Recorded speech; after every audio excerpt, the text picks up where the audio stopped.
Okay, we will call this committee of the whole meeting together or to order. And we have 3 items up for discussion: presentation on fabric recycling, the mayor and safety service director to answer questions of council, and then the discussion of the retirees health program. So, Mr. Bonsall, I will turn over the first item to you about clothing and home goods recycling. Yeah, thank you, Madam President. So, I guess about a year and a half ago, the city of Cincinnati partnered with a company called Simple Recycling to provide free curbside clothing and home goods recycling for residents. So they basically, so right now today, like, we have clothes that we wear and that wear out. I mean, old socks and stuff like that, and many times we just throw it away, even though there's value in that fabric and being able to reuse and recycle it. So Simple Recycling is a business model where they go around and collect that stuff so that they can reuse it, and then we can reduce the amount of waste that goes into our landfill. There's a packet that I provided each council member from Simple Recycling. We originally thought that they would be able to be here today. Unfortunately, the gentleman's flight it wasn't going to work out the way that we thought it was. So we can always have him come back and talk to us at a later date, but I want to introduce this now. But in here, so the program, just so you know, it's completely free to the city. So for us to do, they will market it. We don't have to pay for any of the pickups. They take care of basically everything. And so, but they give residents they'll send them these bags that are a special color. They might end up being green for our program. I think they had to switch it for Cincinnati. So whatever they're using in Cincinnati, we'll be using the same ones. But basically everybody will get a bag, 1, 2, or 3 bags. And when they come and pick it up they'll pick up on that person's trash day. So we have trash days Monday through Friday in the city of Norwood. So they'll just do the Rumpke routes basically on those days. Once they pick up the bags, they basically will just tie new bags onto the handle of the trash can so the resident can be replenished, and so the next time they want to use it, they can. With the program, so there's a few things that'll happen, I guess, behind the scenes. So this is something that council wants to look into, and I've had 3 different residents reach out to me unsolicited to want me to look at this program, and I expect some of them. They wanted to speak at the council. They said, "Should I come speak at the council meeting?" It was a couple weeks ago. I was like, "No, just wait until we present it first to council and then talk about it," because nobody really knows what they're talking about quite yet. So have a feeling they will be coming though to one of our next council meetings. And so, residents have asked about it. It's free. There's no cost, and they work with Rumpke themselves. So Rumpke is supportive of this in other municipalities. Of course, we're going to reach out to make sure that they have no objections here, just to make sure. But Rumpke does not want the fabrics or the household goods in recycling, and they don't want it in the trash either, because it just fills up their landfill. So it's really just a win-win for everybody. And then for the city of Norwood, we actually get paid, so it's like $20 a ton, which is not a whole lot, but we'll get a check at the end of the year for all of the recycling that our residents do with the Simple Recycling. And then on top of that, we get a recycling grants for the percentage of recycling that our residents do just in the normal recycling program. And so they'll give us a report of how many tons of fabric recycling that our residents do, and we can use that. Hamilton County Recycling Group will count that for our recycling total. So it's really going to help us to improve that and get more money from Hamilton County Recycling so that we can buy additional goods, completely recycled goods that they make us buy for the future. So, there's, I will say the one objection though that does get raised in some communities, and I'll just bring it up now so that we can all understand it, is that sometimes the charitable organizations in a community will say, hey, this is taking from us. We're not going to get as many donations now because people are going to donate, here. And throughout communities, time and time again, they have found that is not the case. That basically the residents people that are going to donate to like the Salvation Army or to Goodwill or whatever organization they feel in their heart is the best to donate to, they're still going to do those donations. And so usually if there are any organizations that do reach out and get upset, they usually find out very quickly that it doesn't affect them at all, basically. So and that was the biggest objection that any community has when they are looking at implementing this. So, but other than that, I'm happy to, I guess from here, if there's any, I had an hour meeting with the guy a couple weeks ago, and so he gave me the package that I passed out to you all today. And so basically from here, would like to start, at least having the city administration look at it. I didn't really want to, take up their time if there were some serious objections from council. There's going to be, for this to actually start, there's going to be like an agreement that'll be signed between Simple Recycling and the city. And so the law department will need to review this. Every community, they said, has things they want to change in it. So, and they're very flexible, they said, in working with that. So we'll have the law department look at it too. And then eventually at some point, maybe in a month or two, it might come back to council if we're, supportive of that direction. So I'd love to, get feedback, or if anybody has any questions or concerns. Questions, comments, thoughts? When they repurpose these items, where do they distribute them to, or who is the recipient of their collections? Yep. So there's three or four main ways that they are able to obtain value from them.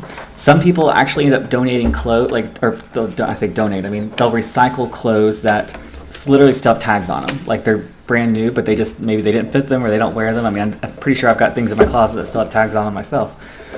So those items and the items that are in very good condition, they'll resell in the U.S. somewhere. So they'll go to like a U.S. thrift store, or they'll be able to obtain money like that. Some items that would be like missing buttons, or like maybe a zipper's broken, or something that's kind of fixable. A lot of those actually end up getting shipped to Europe, because in Europe there's, for some reason, they can do more with them, and they're more willing. The stores there are more willing to do more with them and get them back to repurposed condition. And then if the fabric is it's not in any kind of wearable condition and it can't be repaired, then there's various companies that are able to turn that fabric into something else. So somehow able to repurpose it in a way that prevents it from going into a landfill. And then there's also, and the same thing with the home goods. So I think there's various types of home goods that they'll take as well in the bag. And here's here we go. So they'll take shoes, stuffed animals, table linens. They'll take tools, toys, towels, hats and gloves. There's books, which, right now, even if you throw a book in the Rumpke thing, I don't know if they can actually handle that half the time because of their processes. So anyways, there's quite a few things that they will take. And like I said, they'll repurpose it in various ways like that.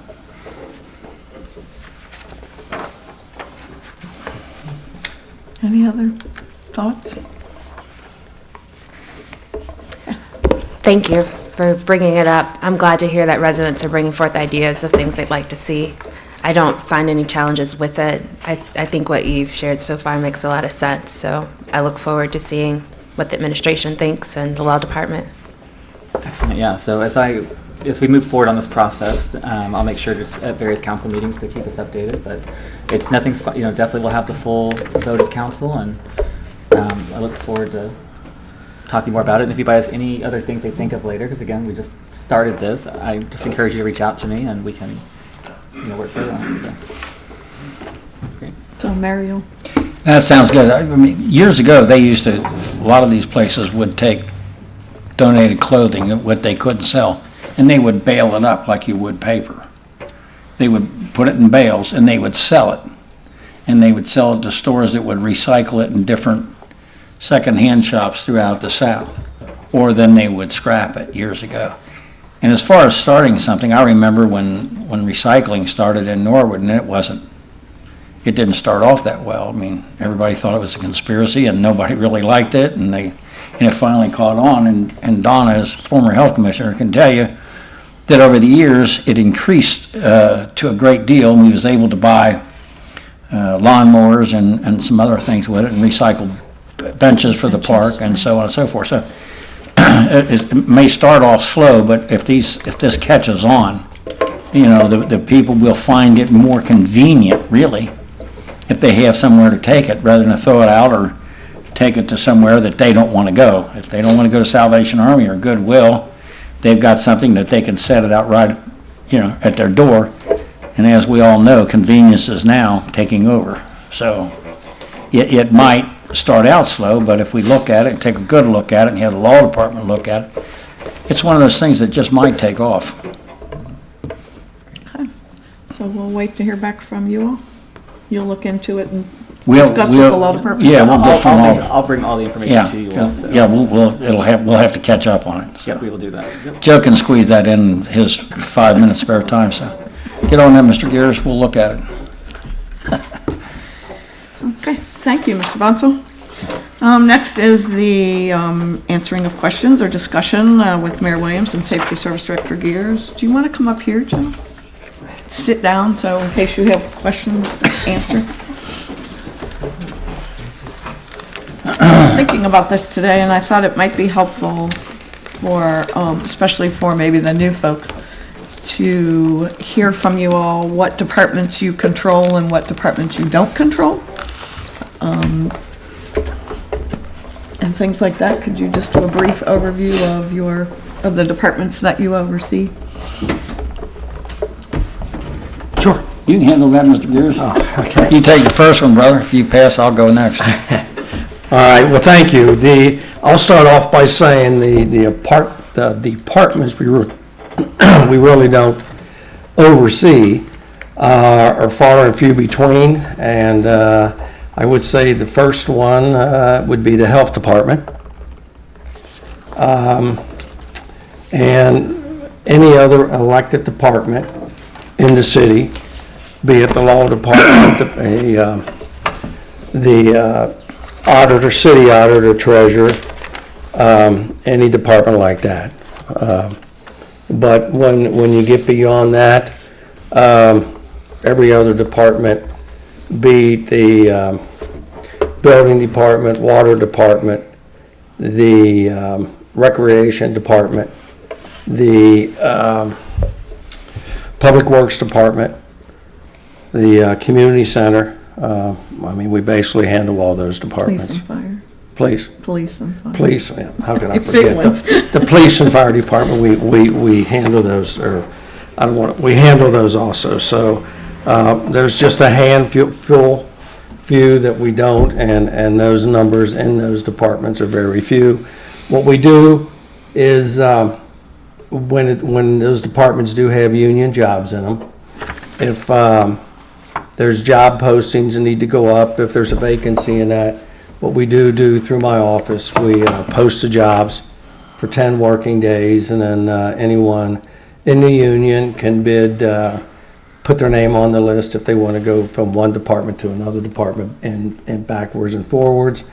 And once we take the list down, we give it, and in most cases, there aren't enough people to fight over too many positions, that once we take it down, if there's more than one name, then what we do, we give that list to the individual elected department, and then they can set up the interviews or questions or whatever they want to do. So the health department is in there, it's a little different because by law, they're run by a board of health, but still you all provide them Right. funding and you're still involved in it. Yes, just- but we don't really get involved with the day-to-day operation of it. If they do have problems, be it the EPA or whatever, I do, we work together. I don't want anybody to think we don't work together. And the only other department a few years ago that operated that way would have been the recreation department, because that, many years ago, was funded underneath the Norwood School Board. And that's who did all the payroll checks and so on and so forth. When I started at the recreation when I was 15 years old, it was run right out of Williams Avenue grade school in the basement of the administration building. And then I guess maybe 25 years ago, it was taken under the umbrella of the city and still had a recreation commission body, so they would govern it just like the health department commission or board does, that department. And I guess maybe 12 years ago, 13 years ago, the city, or there was an ordinance passed where the city basically just put it right underneath the whole administration of the city. And the commission no longer exists. So that's really, we've got the one exception. The biggest. Thank you. You're welcome. The other thing I'd like to add to what Mr. Gears said, and then I'm sure you've been involved or you know this by now, let me rephrase it. We're a statutory city.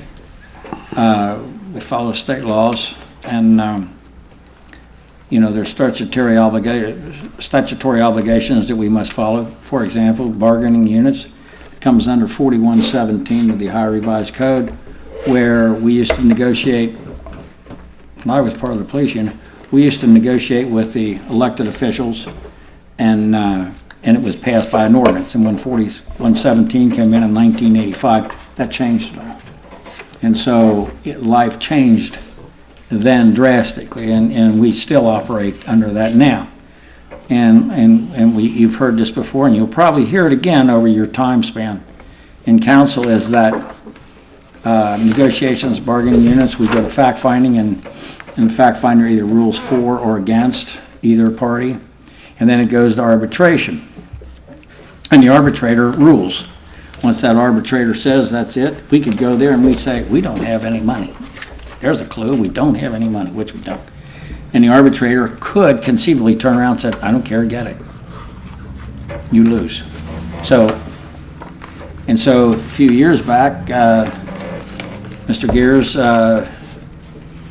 contact with Clement Nelson's, and we've been working with them to have a professional representation to look out for the best interests of the city.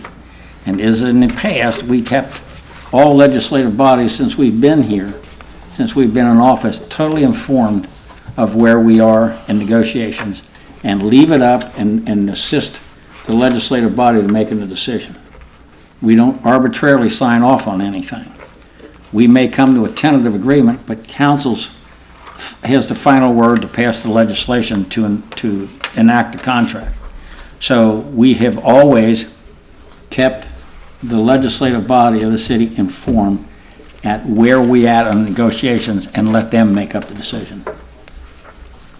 So. Questions, comments? Yes. I'm sorry. Just quick question about when jobs are union jobs are posted initially internally for the union.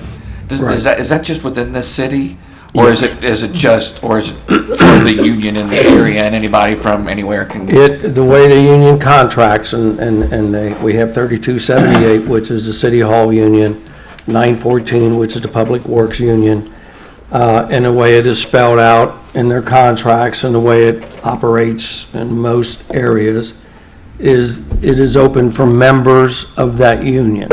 Okay. They get the first choice, they get the first option. And we've had a couple of occasions where, we do it in-house, and if no one would bid the job, and it is a union/civil service job, what happens at that point, because we haven't hired that many people, so we don't have an active civil service certified list, I request two things. If there's somebody in mind, and I mean somebody else who's not a union member, that would be interested in the job,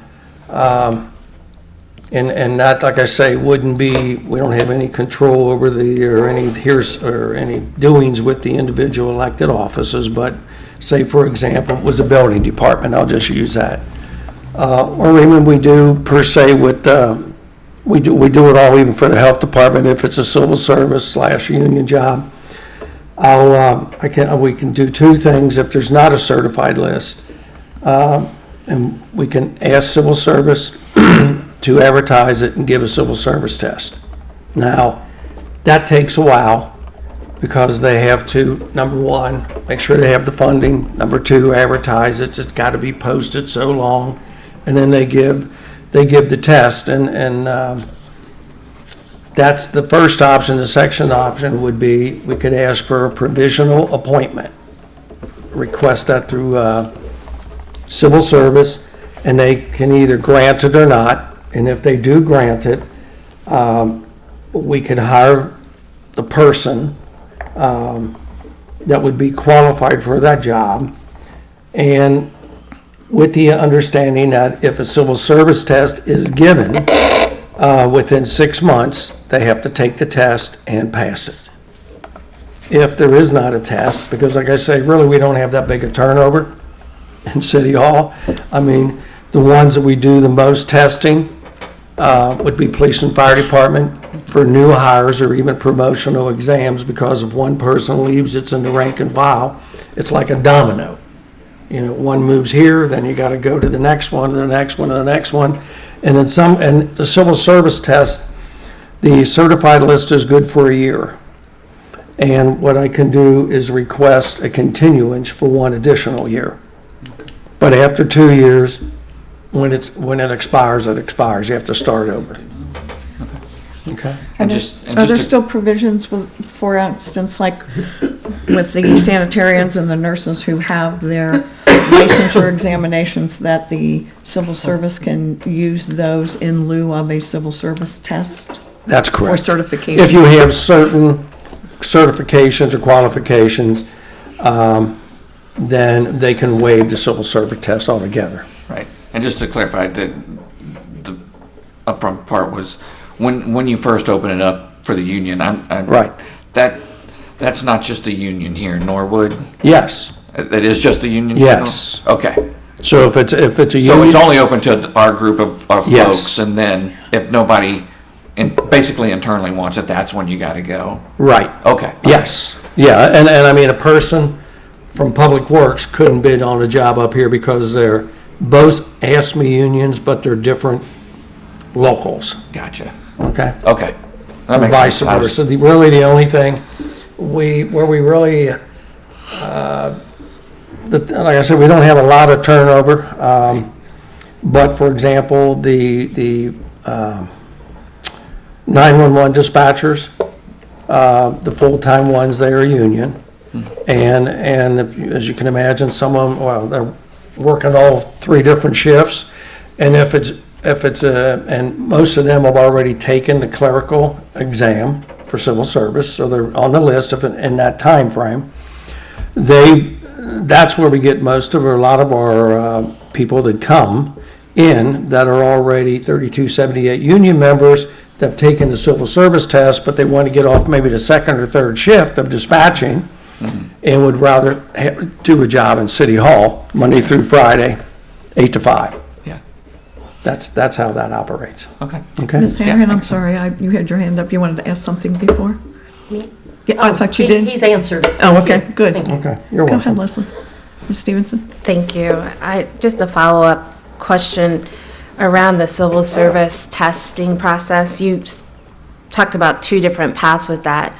Is it you who initiates that process?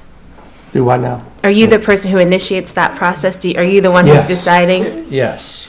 Has to come through my department. Okay. So you're getting the feedback in terms of the number of people who've signed up and whether or not it needs to be posted as a test? Yes. Okay. And then you mentioned first in the first path that it requires funding, advertising, and a test. Yes. Is that funding amount, is it in a particular key where we could see, what does that typically cost when it does Well, occur? it would depend on the test, and it Okay. would be in the civil service contract labor fund. 'cause But they it's not contract it broken out? No. Okay. And then you also mentioned just the timeline with that. Is that based on just the notification, like in terms of the advertising period, or what's the X factor with the length Well, of time? once, and I don't want to speak on behalf of civil service because that is an independent, I should say, that is another independent department. It is. Of Okay. the city. That they operate, they have a civil, I'm glad you brought it up, they do, there is a civil service commission, and they have a board. And that's who, the secretary of the civil service, that's who he reports to, and they have their monthly meetings. And what I do is, I would send, and the most recent one is we just did testing for patrol officer entry level. So what I do is send a letter to civil service, because once we expire the list, then I request them to give a test for entry level. And from that point, they do everything from there on, and they get the prices together, what it's going to cost. And it depends on the test, and it depends on how many people Years ago, we used to have 200 or 300 people take tests for firefighters and police officers. And I think the last one we just gave police officer, I think there was 35, 36, somewhere in that neighborhood. So it's the price is all based on that because they have an outside agency come in and do the testing, so nobody can come back and say, well, I know so-and-so and so-and-so know so-and-so, and that's why they scored. You may want to comment on how the board members are elected to the health, I mean, how they, how the board members are appointed or whatever to the health department and to civil service commission. Those members are basically appointed by the mayor, and they serve staggered terms. When I was on the civil service, I think it's a 5-year term, 4-year term, and it's staggered. So you have people coming in, well, you can be reappointed or, but you can't come in, say a new person can't come in as mayor and just say, well, I'm going to wipe out the whole civil service commission or the whole health board or the other small committees. You just can't come in and clean house on those. It's staggered. So when somebody, their term expires, there's usually one a year that expires. So then, they have the option, either they be asked to stay on board because it's one of those, those are high-paying jobs. He's being I'm just- facetious. I know, I'm just joking, and it's hard to get people to volunteer for those, so. And the Board of Health there is determined by Title 13. It's under the health code, so anything that happens in the Norwood Health Department is under Ohio Revised Code, and I think they're 4-year terms, as Yeah, I recall, I think for so. Board Yeah. of Health.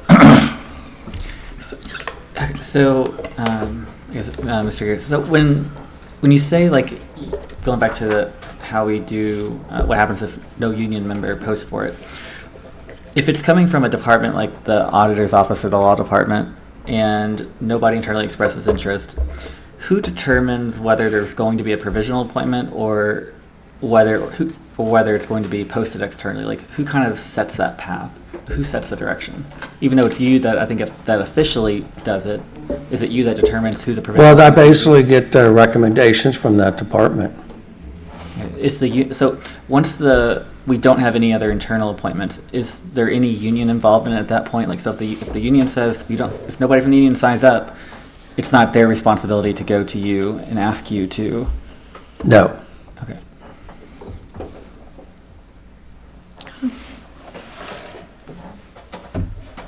Questions? I'll just Go say, ahead, follow the up. only involvement they have is when we do a test or do a provisional appointment, that person will become a union member.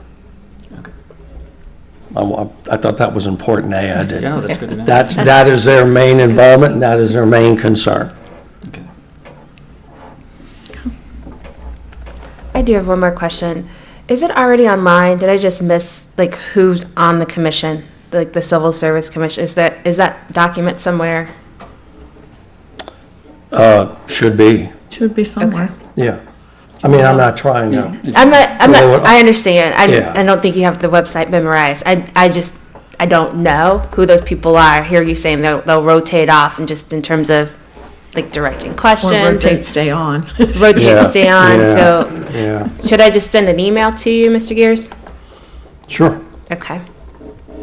Clerk's office will have that. Yeah, clerk's office would have it too. Which clerk? Clerk of council. Clerk of council. Thank you.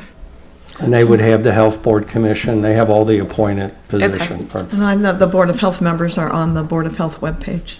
Okay. Thank you. Andy? I have a question. It's a little different topic, if that's okay. Mhm. Just any updates on any developments? I know we've had, I've seen some things come across Facebook dealing with, I know with the Allison development, that was with the schools, and then I know I've heard some rumors about quality. I just didn't know if you wanted to share anything or if you can at this time. Well, here, I'll give you the first one. Allison's, as far as I'm concerned, and Mr. Gears and I had this conversation today, at planning commission meetings, council meetings, and I've asked that individual on 3 occasions, publicly, you have your financing in order? And the answer has always been, sure do. Well, that's not true. So, the school board did not renew his contract with him. And we're looking into some other issues that just came up this, matter of fact, over the weekend. So we are looking into that. The Terex development down on Harris Avenue is, we got a meeting set up with them next week. And I'll be honest with you, one of the conversations that they want to talk about is Harris Avenue, the vacation of Harris Avenue. And the proposal we got, so you understand, because we're going to be right up front with you, was it would be 50 to 100,000 square foot office building. Well, is it 50 or 100,000?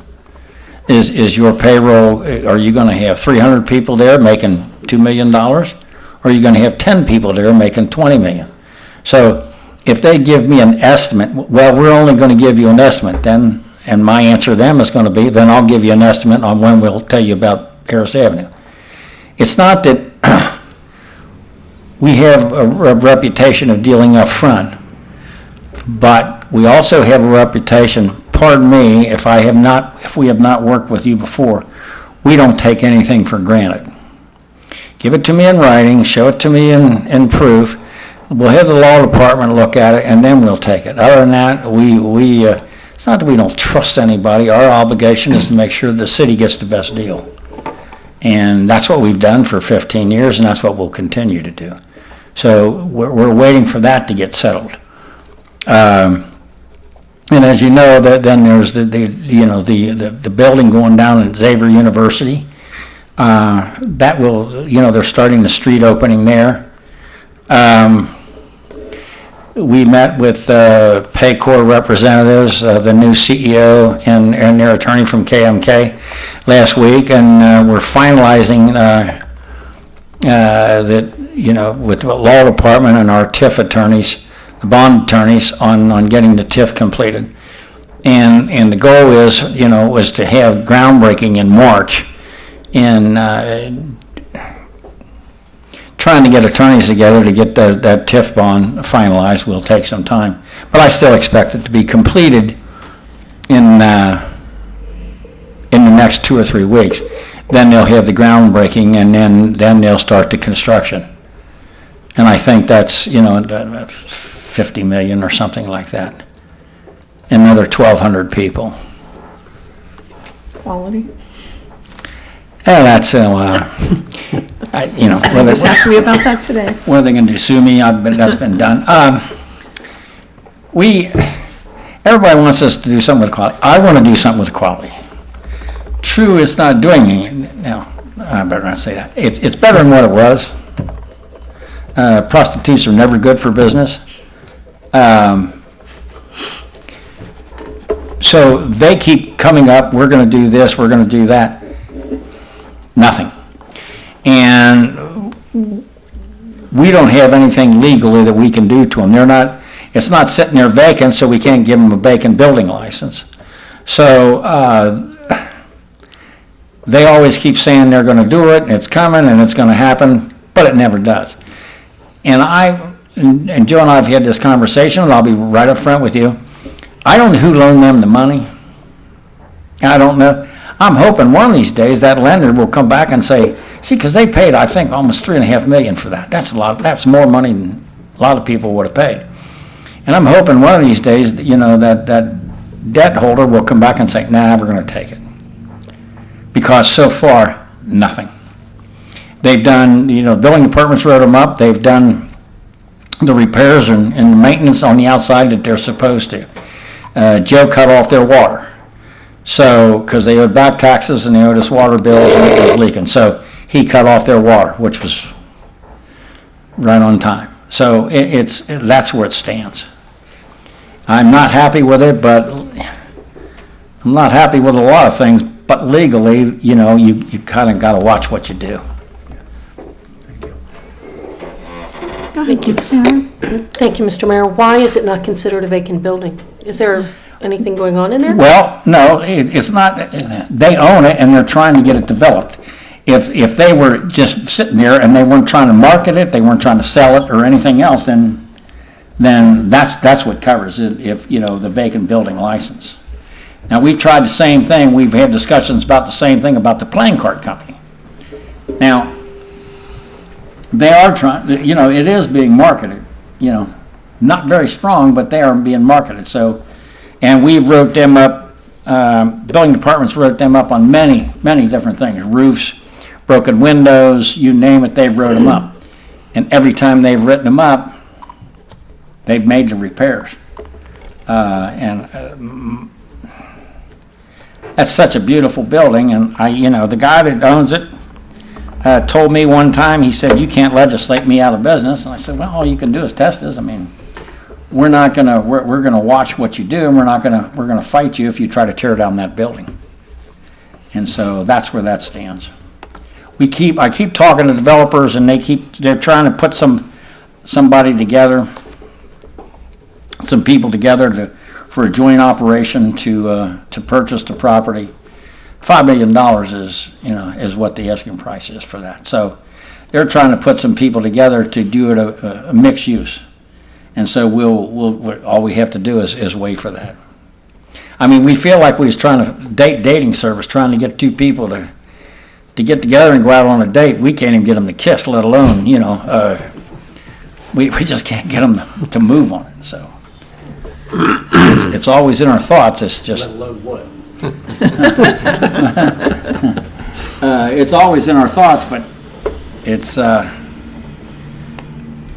bad. See, because when that was all supposed to be Mercy Health, and we was told by Mercy Health it's going to be that way. We're going to come to Norwood. We love it. And then they ended up in Cincinnati, which I think there'll be some news out of there too before long. And I don't think Cincinnati's going to be happy, which will break my heart. So. I heard you say that was a beautiful building. Are you opposed to tearing that down and Oh, God, yeah. With playing card? Oh, no, I'm sorry. I thought we were talking about quality. No. Oh, no, they put me on a loader over there at the old Steinberg building, and they let me knock it down. If they put me on a loader, if you would train me in explosives, I would love to take that building down. Okay. The problem with that building is, it would be, demolition would be expensive because it's poured reinforced concrete. Every time you see those lines go across there, that's poured reinforced concrete. And let me take you back 35 years when they tried to tear down the technical building here, yeah. at Norwood High School, and they thought it would take a week. It took them 7 weeks. They beat that thing for everybody, and they finally got it down. So the same thing's going to apply here, because it's constructed to be one thing, and that's a hotel. So it's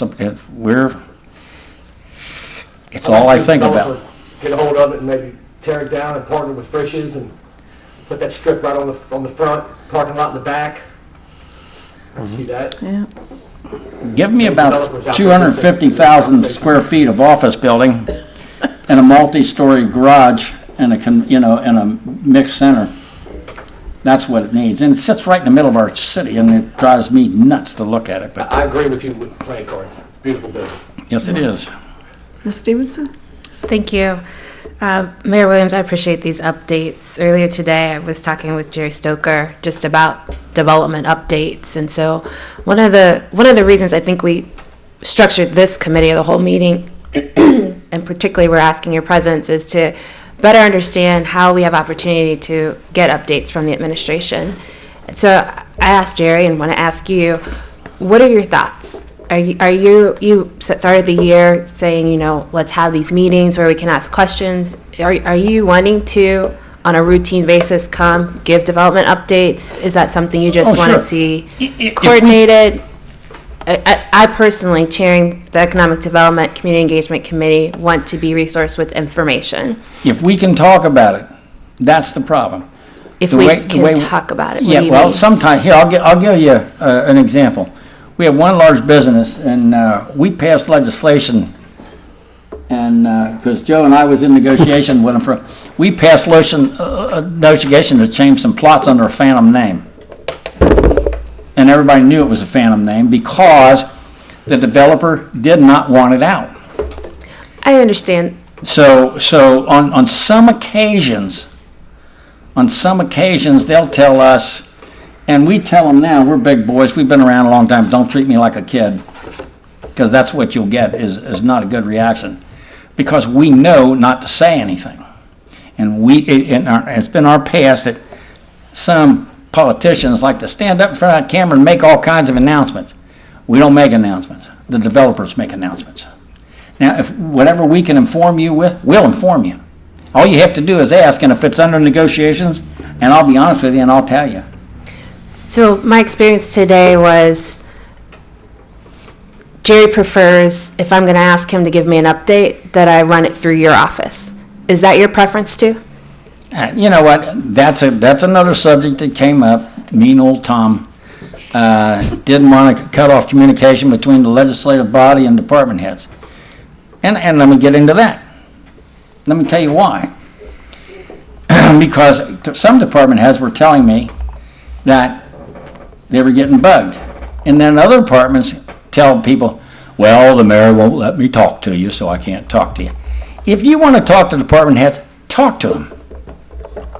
But let me tell you this, it's been in the past, and I won't, unless they want to volunteer their name, sometimes, I know this is hard for you to believe, if you're new to council, there's going to be people coming up and talk to you. They don't care about you. They care about the office you hold. A lot of people are going to come up and talk to me. They could care less about me. They care about the office I hold. If I didn't hold this office, they wouldn't give me the time of day. We had one council member that got drawn into a situation with the police over the 911 system. They used that council member. They tried to use that council member to trap the chief on information on a 911 system. Both those officers are gone. So that doesn't happen all the time, but if you want to talk to them, I'll give them that. You can talk to them all you want. It doesn't bother me. Just a couple of people came to me and said it was getting out of hand. But it turned out that mean old mayor, he won't let me talk to them. Well, talk to him. I don't, but. I think my concern, and maybe Jerry's too, was how do we have information flow? So rather than the 7 of us asking different questions around development, what could be a process to put in place? So I'd like to ask, is there anything in terms of his charge, his contract, that would prevent him from emailing out a weekly or biweekly update the same way you kind of shared about development today? Well, let's see. I understand some things can't be disclosed, but I'm trying to understand and work with you to get information. We'll work with you, but right now, I just soon pass on that because right now, I just soon pass on it. But if you want to talk to Jerry Stoker, if you want to talk to anybody, or if you want to talk to us, call us. So that's a great dovetail. I wrote down 3 questions. The third one had to do with communication with your offices. So I feel like I've had a good experience coordinating a meeting, running into you, having time to sit and talk. But that's not feedback I get from residents. And so I will email Jerry. I'll copy you. So Jerry knows, you know, and Jerry will hopefully understand you're okay with him responding. As of this afternoon, that was not his posture. But moving forward, we're going to have economic development, community engagement meeting. And there's some topics that I know residents want to know more about, but if I don't know, it's really hard to have an informative discussion. So I'm looking forward to getting some updates that we could talk about. I'll give a very practical example. So residents are telling you they can't get information from the administration? Yes. They are. I've sent an email, I've called, I've stopped by. There's been 5 asks around one meeting that didn't happen. And so that's a secondary question, which is, what are the expectations you want to create regarding interacting with your offices? That's a separate question. But to round out this piece just around communicating with department heads, I'd like to be able to get information. A specific example would be Carpenter Flats. I wasn't personally aware of what was going on. I didn't even know the project was happening. And when I was asking about information, I was being told I had to physically come in and get it, which is okay. I can arrange my schedule to do that. But that's something that I think if I had written out my questions via email, there could have been an email response. But I don't think the office felt like they could give that information. I don't think any of it is actually privileged information. And so that's the type of example when I'm saying, can we get the approval to have coordinated communication so that we're not in the dark and residents come up with, as well as us, our own conclusions about what's going on? Well, as far as Carpenter Flats goes, I wrote a letter in support of that, but and I'll be honest with you, and I'll tell this to the individual, I'll tell it to anybody, when I was given information that wasn't totally accurate. And I gave her a letter on that and supporting that. And then I withdrew that letter. And but it's too late. There's other things that have gone into the city that I didn't know about it till they was already finished. The deal was already made.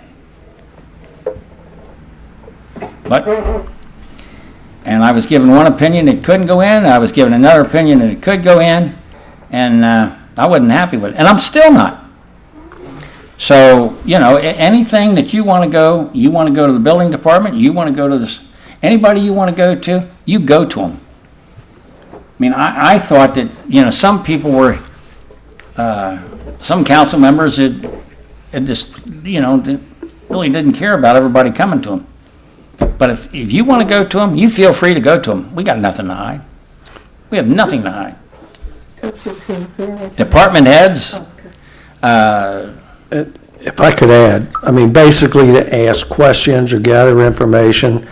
What had happened in the past also is we had elected officials trying to start giving the department heads orders on what they need to do.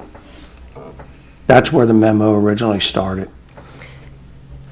Thank you for that point of clarity. I think Councilmember Hanrahan asked a while back for job descriptions, and I'm wondering if that's a good remedy to understand what is the scope of some of the department heads in terms of, is providing routine updates on development projects even a part of Jerry's job?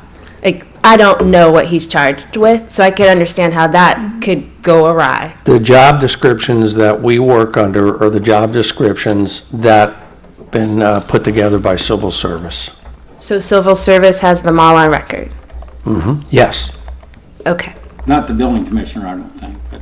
No, that's- All civil service employees. Yeah, He's a Only the contract- civil he's a service contractual- employees have job descriptions on file with civil service? correct. Okay. Do job descriptions exist for the political appointed positions? Not that I'm aware of. Political appointed would be under the ORC. Right. Well, Yeah. right. But is there a just overall description of what each appointed position does? No, And not that I'm aware of. I'm guessing there should be, but I don't know. So I'd have to. I mean, if you know. If I may, TA sent me that list, if you'd like, I'd send it to you. The job descriptions. It's a book. It's like Great. 70 pages. Okay. Yeah, That would be helpful. and it's passed by civil service, it should be, and it's signed and dated and everything by the commissioners. Am I correct? Yes. Okay. Oh, that, I'm sorry, I don't know if it's been signed and dated. Okay. I haven't gone that far to Okay. pay attention. See, when you say something about communication, there's a couple of issues. Number one, over the past years, we've been sued 3 or 4 times. Nobody's ever won, nobody's ever done anything. Everybody wants to get in front of that television camera and talk about it. We haven't. We didn't. So we had to listen to the people in front of that news camera saying all kinds of things. And then we have the thing, what do they call that now? Social media. And you hear everything in the world there. I don't post on there. I got my own thing for the mayor's thing. But you see that all the time. You hear stuff on there, you see things on there, I'm getting accused of this, and we're gonna do this, and we're gonna do that. And about a third of it's factual.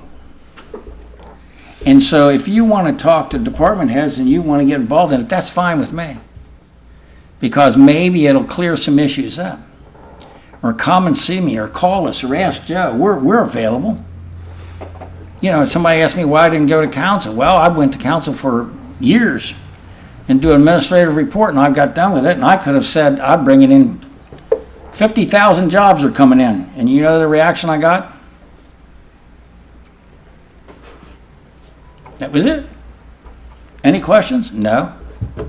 And so, but if you want me at council and you got something you want me to tell you, call me, come in, or I'll come to council. Doesn't make any difference. Mr. Bonsall, you were next, I think, I'm sorry. Yeah, thank you so much. Okay, so I'm gonna have questions about a few different things throughout, this evening. I'm just gonna say, but the streetlights on the lateral, I would like to talk about. Streetlights all over the place. Oh, yes, all over the place, yes. Especially in the lateral. The vacant property registration ordinance and how we're enforcing that across the city. Again, you don't have to worry about answering for the moment, but just want you to think about this.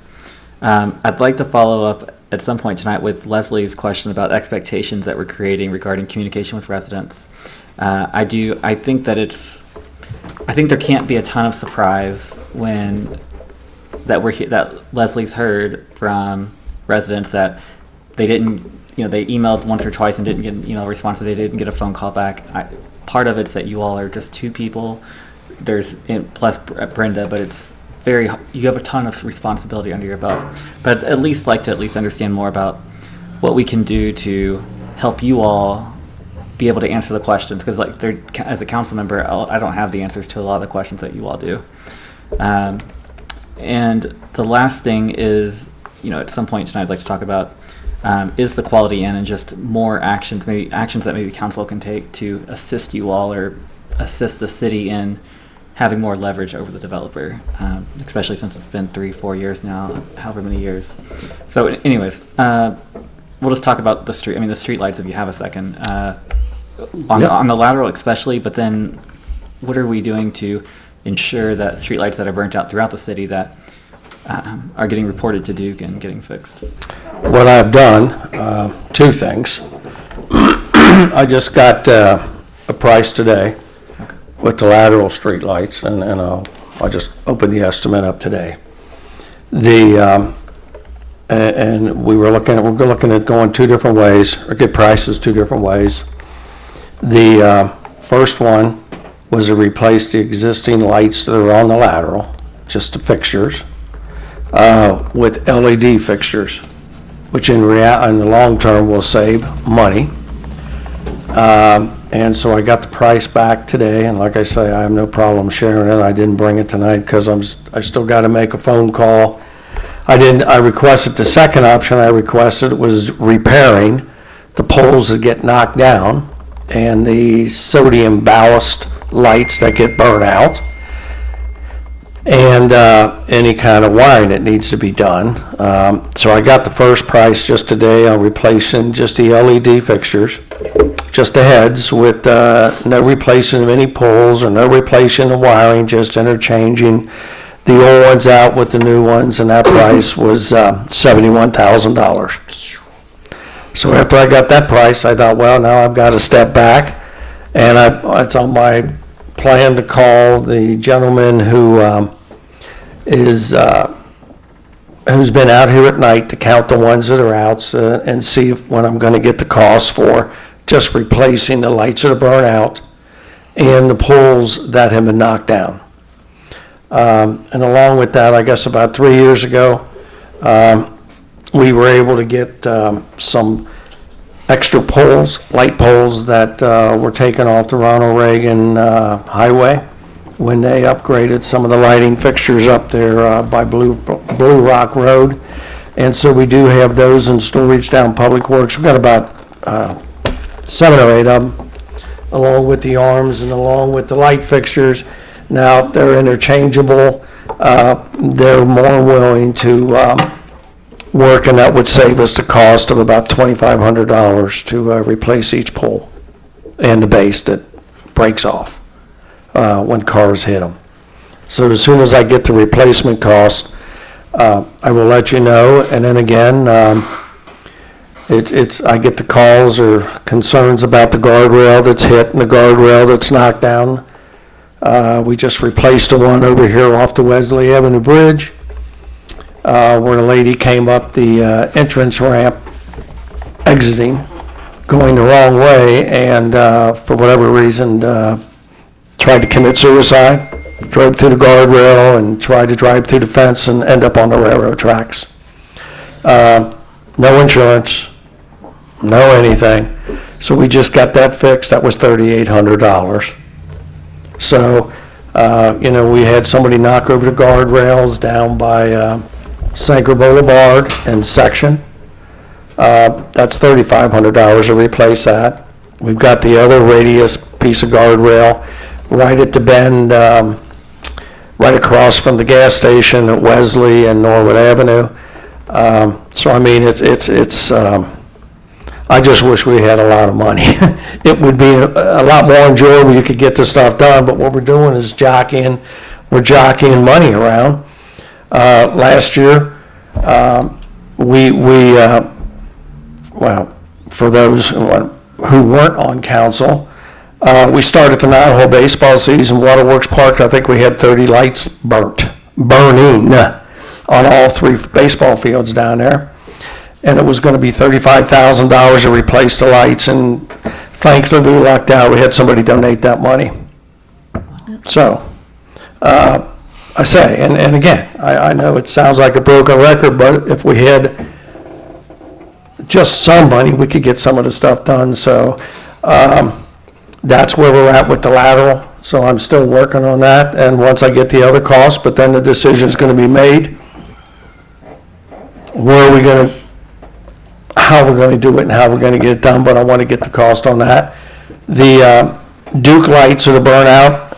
I have got Public Works, they're out in the process of marking the poles, because you just can't mark the pole and call Duke. You got to get the pole number, and then you go onto the website and pick out the pole and the address, and then they work on it from there.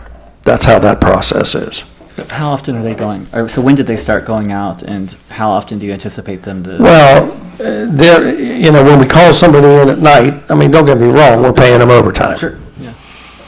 And it takes more than one person, because you got to have one person driving, and one person's got to jump out and mark the pole. Because you can't stand there at night, because the poles have pole numbers on them. Well, you can't, it's dark because the light's out, where the pole's at. But, so it's a 2-person process, and I asked them, this started a week ago, and I'm not, my first day back was today. Yeah. So I'm still getting my notes together on all this stuff. But I will say, you can go through Atlanta, Georgia. They don't have their lights lit either. A big percentage of it on 75. I mean, there is no law, there is no requirement that you got to have lights on there. So, not that we're dodging the bullet, but I'll check with them. That was what we got today. We were dealing with maybe snow coming. We had there was an independent contractor, for Duke, changing lights on Montgomery Road the other day. Good. And so, matter of fact, somebody called the other day, there's a pole leaning across the street over by La Rosa's. And dispatcher called Duke, and whether they showed up or not. Well, and here, let me, I wish everything was simple, but all the light poles, the galvanized one or the metal ones that are on Montgomery Road, Lafayette Avenue, part of New Sherman, and part of Smith Road, and part of Monroe. Those were all, and most of them were installed back in urban renewal days, back in 64, 65, and 66. Well, it never was a problem when it used to be CG&E, the local company. I guess 4 years ago, once it kind of became Duke, they, at that point, they no longer take ownership to the poles. So when they get knocked down, they say there are poles now, and we need to fix them or replace them. All they do is just replace the bulbs that are burnt out. With that being said, because all the wiring's underground and everything, back when we met, and the main thing was, show us the agreement that was signed back in 1964 or 65, where it says there are Duke's poles. Well, that's like looking for a needle in a haystack. So, the good thing is we've been here longer than most of the bosses, because they have swinging doors, and I'm not knocking Duke, but They swing all the time different ways. And in a lot of cases, they do come out and they have, like the mayor said, a outside contractor that comes in and they have put some of the new, if you see the stainless steel poles out there, that's who put those in. Because I mean, in my conversations with them, I can tell you back in, all those were put on Lafayette Avenue, the people went nuts, the residents went nuts. Because I don't know if there's 25 or 30 poles in 4 blocks. And a lot of them were put just about in the middle of the sidewalk. Yep. So you talk about an issue, you talk about a hot issue, that was a hot issue back in the 60s. And so when Duke said, well, you know, you can pay us to do it or you can get it done, and I said, well, then what if I just pay a contractor to take half the poles down? And then we won't have to pay the electric, we won't have to pay the maintenance, and we'll use those poles to put somewhere else. They said, well, you can't do that. I said, they're all poles. Why not? You know. Yeah, why can't, I was just about to say, I mean, Well- Lafayette there, it's like a runway, so why Right. can't we use some of Well, those yeah, on you know. streets that are very, on dark? You just have to, I don't want to say play the game with them, but you got to just negotiate with them, you know. And it's just like you look at the old green ugly poles that go up Montgomery Road. Those are back from when they had streetcars and the transit, when they had the electric buses. Well, the only time now they're Duke poles is if they have any other, if you look at them, if they have any other wiring on them or they have a street light on them. But other than that, they don't take ownership of those anymore. So again, I'm not, you know, bigger isn't always better, but when you have one company buy out another company and another company and another company, you know, it's things like that, which means a lot to us, just gets lost in the shuffle. So that's what we try to do with those. And like I say, they've come in and they have replaced some of them. So that's kind of I hope that answers the questions on lights. You know, I hear, When they're knocked down on the lateral, yes, and if by some chance we're fortunate enough to cite somebody, yes. if they do have insurance, do we ever get anything from the claims? The Yes, we people do. that do have insurance? Yes, and yes, and again, I don't, I'm just being upfront like the mayor says, we're upfront, you know, we have anything to hide. I guess about 3 weeks ago, a month, if you go up to Sherman Avenue, right in front of CDK, I forget, 1 or 2 in the morning, there's a traffic control box that has all the computers in it, controls the intersection lighting up there, and there was a street light there. Well, this lady ended up, and I'm not picking on the women, but she ran over both of them, got out of the car, from what reports I heard from one of the public works people that were up there, because they had to respond because putting stop signs up because all the lights were out. She said, well, I didn't think I was that drunk. Well, she goes to court. Well, number one, she doesn't have insurance. Number two, it's not her car. And number three, that's a $31,000 project we got up there. Because through Capital Electric, we've worked with them long enough. We're borrowing their equipment, their box, to run that intersection with the traffic signal and that. Now, on a positive note, I did, a few years ago, I added that into our liability insurance policy. And so what we did, we filed a claim with the insurance company, and we're waiting to hear back from them, where maybe hopefully it only costs us $1,000. But again, that's $31,000 sitting up there. You know, so, I say, yeah, and as Joe said, you know, I don't know how people do it, they run up them hills on the Norwood ladder, we come in, and there's a pole gone, or it's laying down, you know, so, and then what I do is call an electrician to come and wire the wires together so you don't break the circuit. And then once we get the wires wired together, even though there's not a pole, then we can get most of the lights on. So, I get a lot of people talking about water bills and why there's a minimum, and I understand it, but can you address minimums on water bills? And Well, people say when they call into the water department, people are nasty, and, I think it must be awful to sit in there day after day and listen to everybody that's how I was complain gonna about water. start. I was water gonna bills. start off. But, and I know some of the people that are in there, and I don't think they're nasty people at all, so, I think it's out of a frustration of day Yeah. after day after day. that has got to be the worst job in the city. Can't imagine anybody, Because wants to nobody go that in there. calls and nobody goes in, and I say, and just in general, are happy. And I guess I'll answer, I can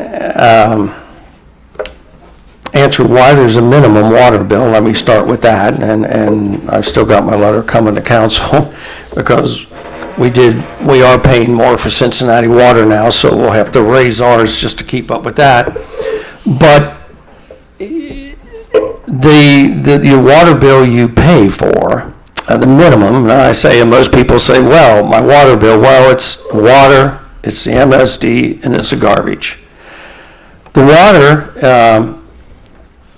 is technically pretty inexpensive, but what you're also paying for is you're paying to have employees to work and do the job, and they have to have supplies in case there's a water main break in the middle of the night or whenever it's going to be, and it pays for equipment. And I can say from experience, I don't know of any place that doesn't have a minimum bill. Now, I can go to the extreme, and let me rephrase this. A minimum bill that includes so many gallons of water or so many cubic feet of water in the minimum. Now, there are other places, and I can show you the bills, where a minimum bill considers no usage. And when you go and you turn on your faucet, that you pay for every drop of water above and beyond the minimum bill. The minimum bill in that area just includes just to have the availability of water.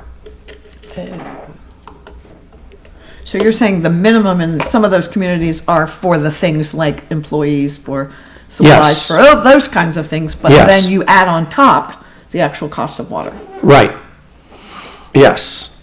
So if you don't use any water, You're still gonna pay them. you're gonna pay a minimum bill every month if you don't use one drop of water.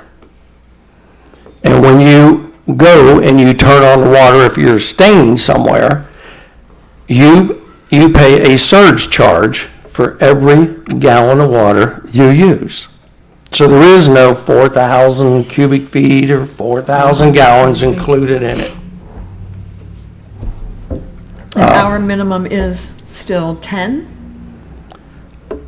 I think it is, Based on 10, yes. 100 cubic feet? Cubic, yes. And another thing I hear all the time is MSD charges, and MSD charges are based upon water usage, is that correct? Correct. And so how much money, I've heard that we have this big pot of money that's sitting around in the MSD fund. That fund continues to grow, and I know that we didn't make our last MSD payment. Can you speak to the fact that both mostly water and sewage is mostly flow-through money? There is some money that we use from the water fund to pay for Right. those employees and things, but, MSG just comes in and goes out. What a play on words, but no. What you use goes back out, but, and why the fund right now is MSD used to charge us, bill us quarterly. So we would get a bill, the city, I should say, for $1.2, $1.3 million every quarter. They are now charging monthly. So we're in the process of catching up because, pardon me, we're still billing quarterly. So that, So we're on the city's dime, using water and sewage on the city's. No, the surplus is going, is being depreciated, or going lower because we now have to pay monthly. You know, and trust me, I get plenty of calls. Not a lot of happy campers at times, but I mean, you know, sad to say, you know, and that's not everybody, but a lot of people don't want to pay their bill. And, you know, my answer to them is, well, do you pay your electric bill? Yeah. Do you pay your cable bill? Oh, yeah. Do you pay your cell phone bill? Oh, yeah. Well, why don't you want to pay your water bill? Well, that's the city. Well, we're a business. And I mean, looking down the road, and we've been looking down this road for quite a few years, but in the next few years, we're going to require $2 or $3, $4 million worth of renovations to the 2 water towers up at off Indian Mound. Can you state that time frame again? Well, it should have been done about 8 years ago, but I keep pushing it off. I would say in the next 2 or 3 years. Within the next 2 to 3 years, we're going to need to spend how much? I'm guessing $2 to $3 million. Okay, thank you. You know, I know next year the EPA comes in and does a water survey, purveyor survey every 3 years, and this is our 2nd year. So next January, February, or March, that's when they wrote orders to get it done 2 years ago. So we did taping and filming, and, you know, I've even written a letter to Cincinnati Waterworks, asking with the possibility that they would have enough storage for us, so we wouldn't need the tanks, you know, but it's all a long process. That's the angle that he's been working on. It's one of the things that goes on that a lot of people don't know. He's using his expertise and experience, and with his water license, the water here is provided under Joe's water license, his privately held water license, and he pays for all of his updates. So with his experience with the water thing and knowing the EPA and having good working relationship with Cincinnati Waterworks, that's the angle that he's trying to move to keep us from spending $3 million up there and putting us in with Cincinnati's water reserve. How am I doing, Mr. Gary? You're doing fine. Thank you, sir. You know, and while we're on that, and I'm not slamming the EPA, I mean, this is just a reality, and Donna's dealt with it, that at the health department, they come up with these unfunded mandates. Now, this October, and well, the first one we're dealing with is lead and copper, and that's got to do with the whole Flint, Michigan process, which had nothing to really do with, I'm not going to get into it, but lead and copper, what they're blaming it on, it was the politicians up there that really messed up that and got people sick, and people died from it. But we're paying the price for that. That's why we're looking at letters now. We used to be required to do lead and copper testing every 3 years. There's a possibility we're going to have to do it every year. Oh, gosh. And, I mean, we have to pay for it. I mean, it's not free. The newest thing, it's coming up this October, and when I went to one of my classes, I met this person. It's called an assessment management program. And you got to have all this online, and the EPA's got to get on, or be able to get on it, and you've got to have daily updated maps of your water system. You've got to show them how much inventory you have in stock. You've got to show them that you have enough money in your water fund for any kind of emergency that might hit. So, in working with this one OTCO, which does operators training program for water license holders, they teamed up with a company out of Indianapolis that will do that program, keep it updated, lay it all out, do all the mapping and everything. And we're in the process of now gathering all our maps. I got a proposal from them, and I think it's like $23,000 to get this up and get all the mapping, everything online, so the EPA can look at it, and then so we can be in compliance. And then what you do, if you're just like the lead and copper maps, that we had to do in September of 2016. Every water utility in the state of Ohio had to have that done, had to have it up to the EPA so they could put it online, so everybody that's concerned about that can call. Well, knock on wood, I haven't got a call yet. But it's online. And then so you get into compliance and you're in violations, and the best thing is it's the ORC.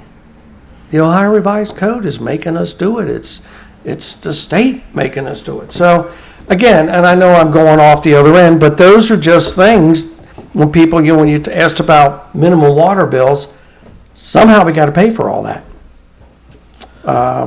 And that's how we do it. We have the 7 pressure pits throughout the city where the water comes in. And I guess they're 25, maybe 26 years old, and we work with Cincinnati Water Department. We bought the material on that. They rebuilt the one up on right up on Dana Avenue on Montgomery Road. Raise the pressure up just a little bit for the new XU medical facility going in up there. But you only can raise it up a little bit because you can't raise it up real high, because then what you end up doing is blowing water mains, blowing hot water heaters. Mm-hmm. Then people have to get pressure reducers. And so that's all the stuff we're working on. How often are people required to have, because a lot of people work these days, and I know that the water meter reader leaves cards, but those Yes. aren't often, sometimes those are not returned. And then people get estimated bills, and that tends to be a problem if people continue to get estimated bills. Is there a requirement for people to have their meter read every so often, physically read? I think in the ordinance there is, but again, you have to have, we have one water meter reader.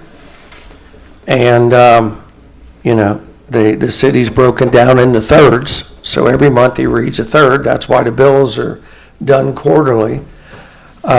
We tried at one time to take we have book A, B, and C. We tried to do the smallest book and tried to start billing and even work with estimates on that to have the money coming in. But the computer program that we're using can't handle it. For monthly billing.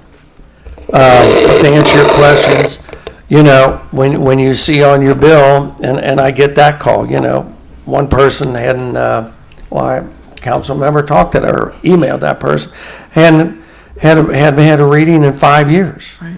Well, they owed $1,700. That's not a bad deal for $1,700.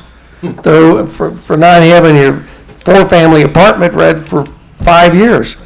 And I know, we were the bad people and this and that. And the only reason I was a bad person is because she said, well, I want you to give me that bill for free. I said, I can't do that. You used the water. Well, it's your job to make sure, and you need to call me. When I find out she lives up in Washington, D.C., she doesn't even live here anymore.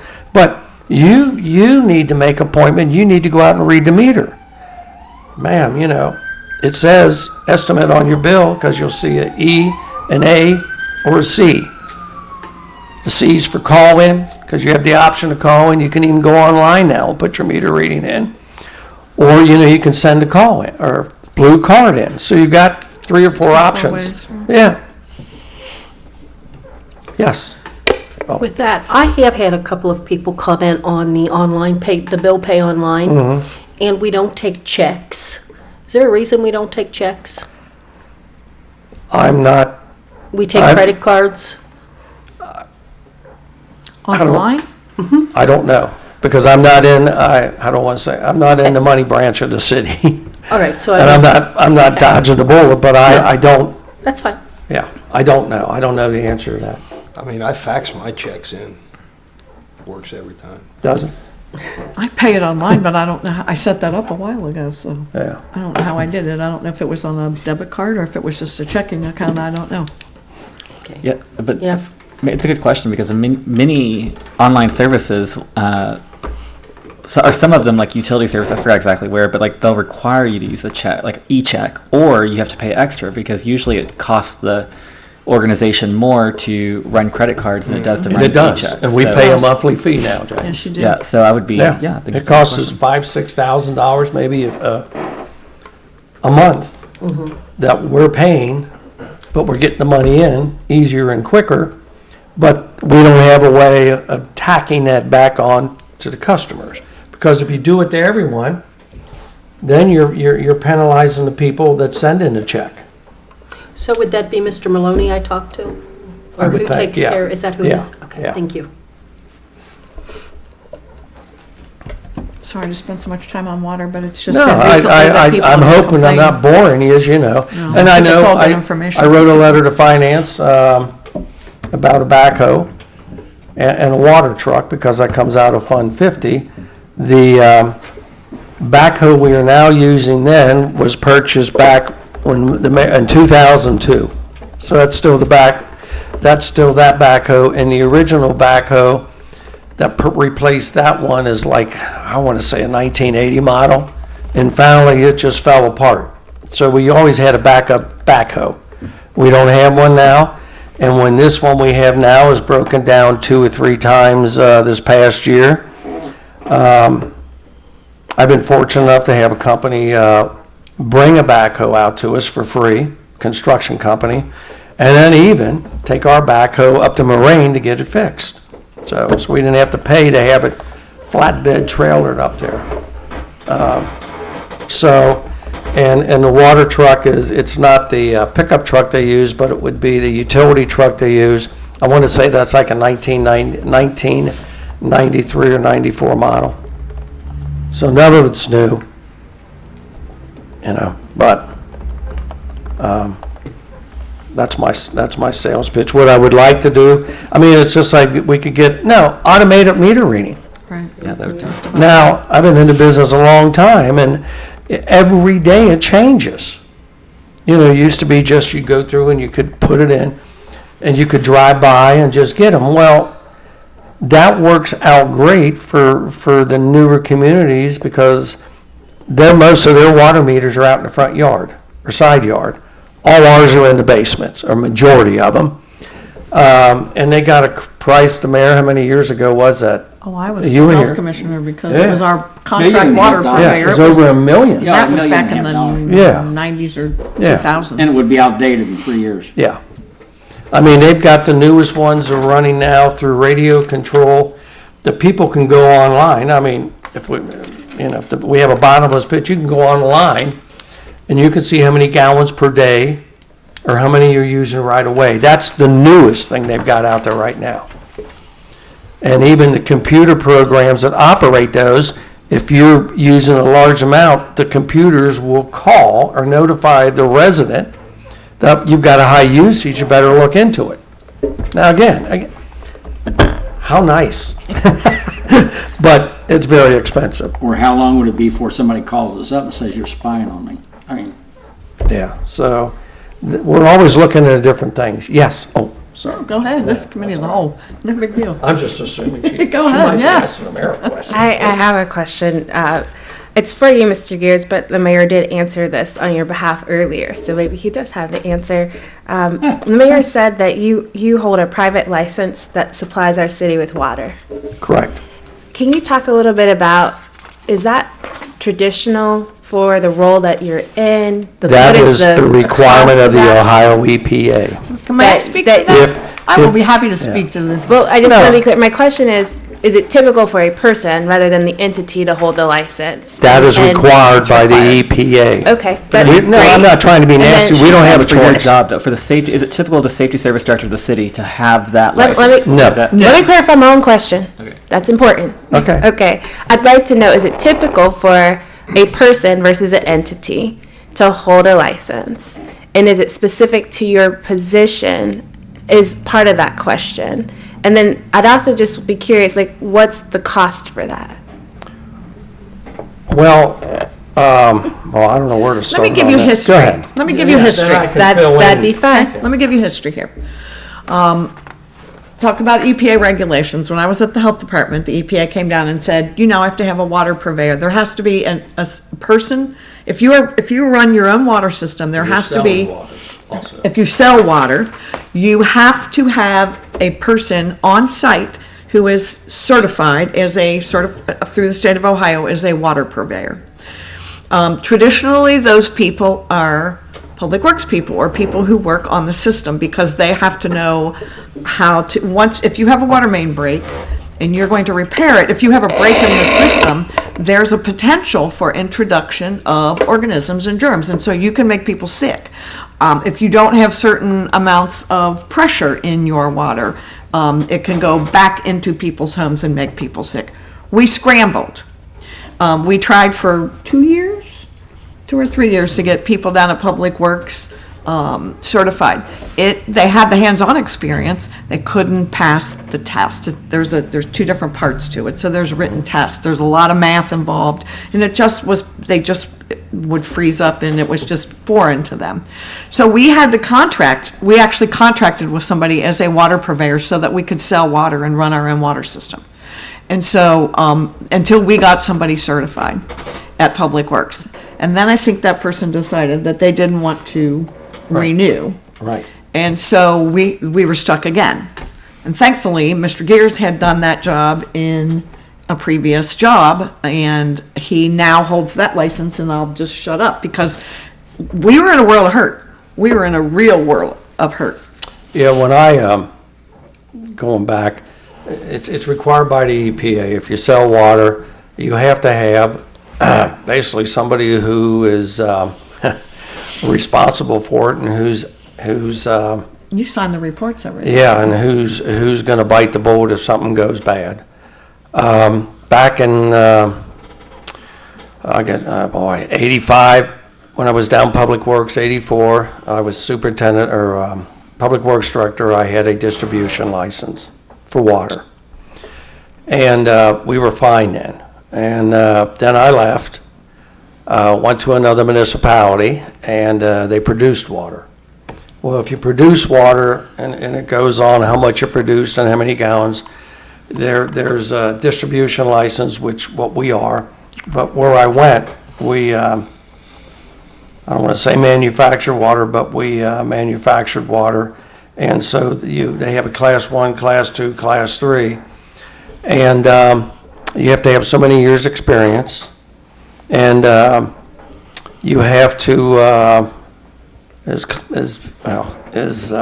Donna said, they have a testing program that you go up to Columbus, and it's changed a little bit, but you have to take an 8-hour exam, 4 hours on questions and 4 hours on math.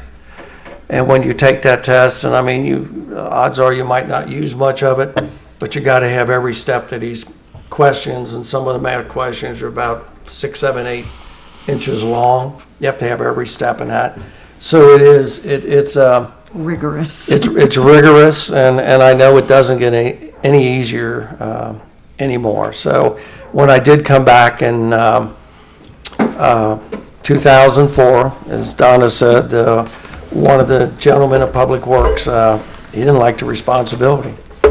And we were paying a water purveyor, a gentleman who worked at General Electric and did their well water and that up there. Produced water. We were paying him so much a month to sign the paperwork. But anyway, the Public Works gentleman, he did it for maybe a year. A couple of years. And then I he's would say. 2 years, and he just said, He didn't feel comfortable he signing didn't feel the comfortable, responsibility. because I mean, it is, you're signing your life away in regards to them. So since then, I've been doing it since then. So somebody at the health department tests water Yes. every single day, 365 days a year for chlorine. Yep. Every month, I'm assuming these are still the same, I should let you talk. Every month, No. you have to test them for bacteria, and you Yep. have to be representative of both single-family homes, multi-families, businesses. They have to be all around the whole, you have to submit a map to the EPA, so it has to be indicative of all around the city.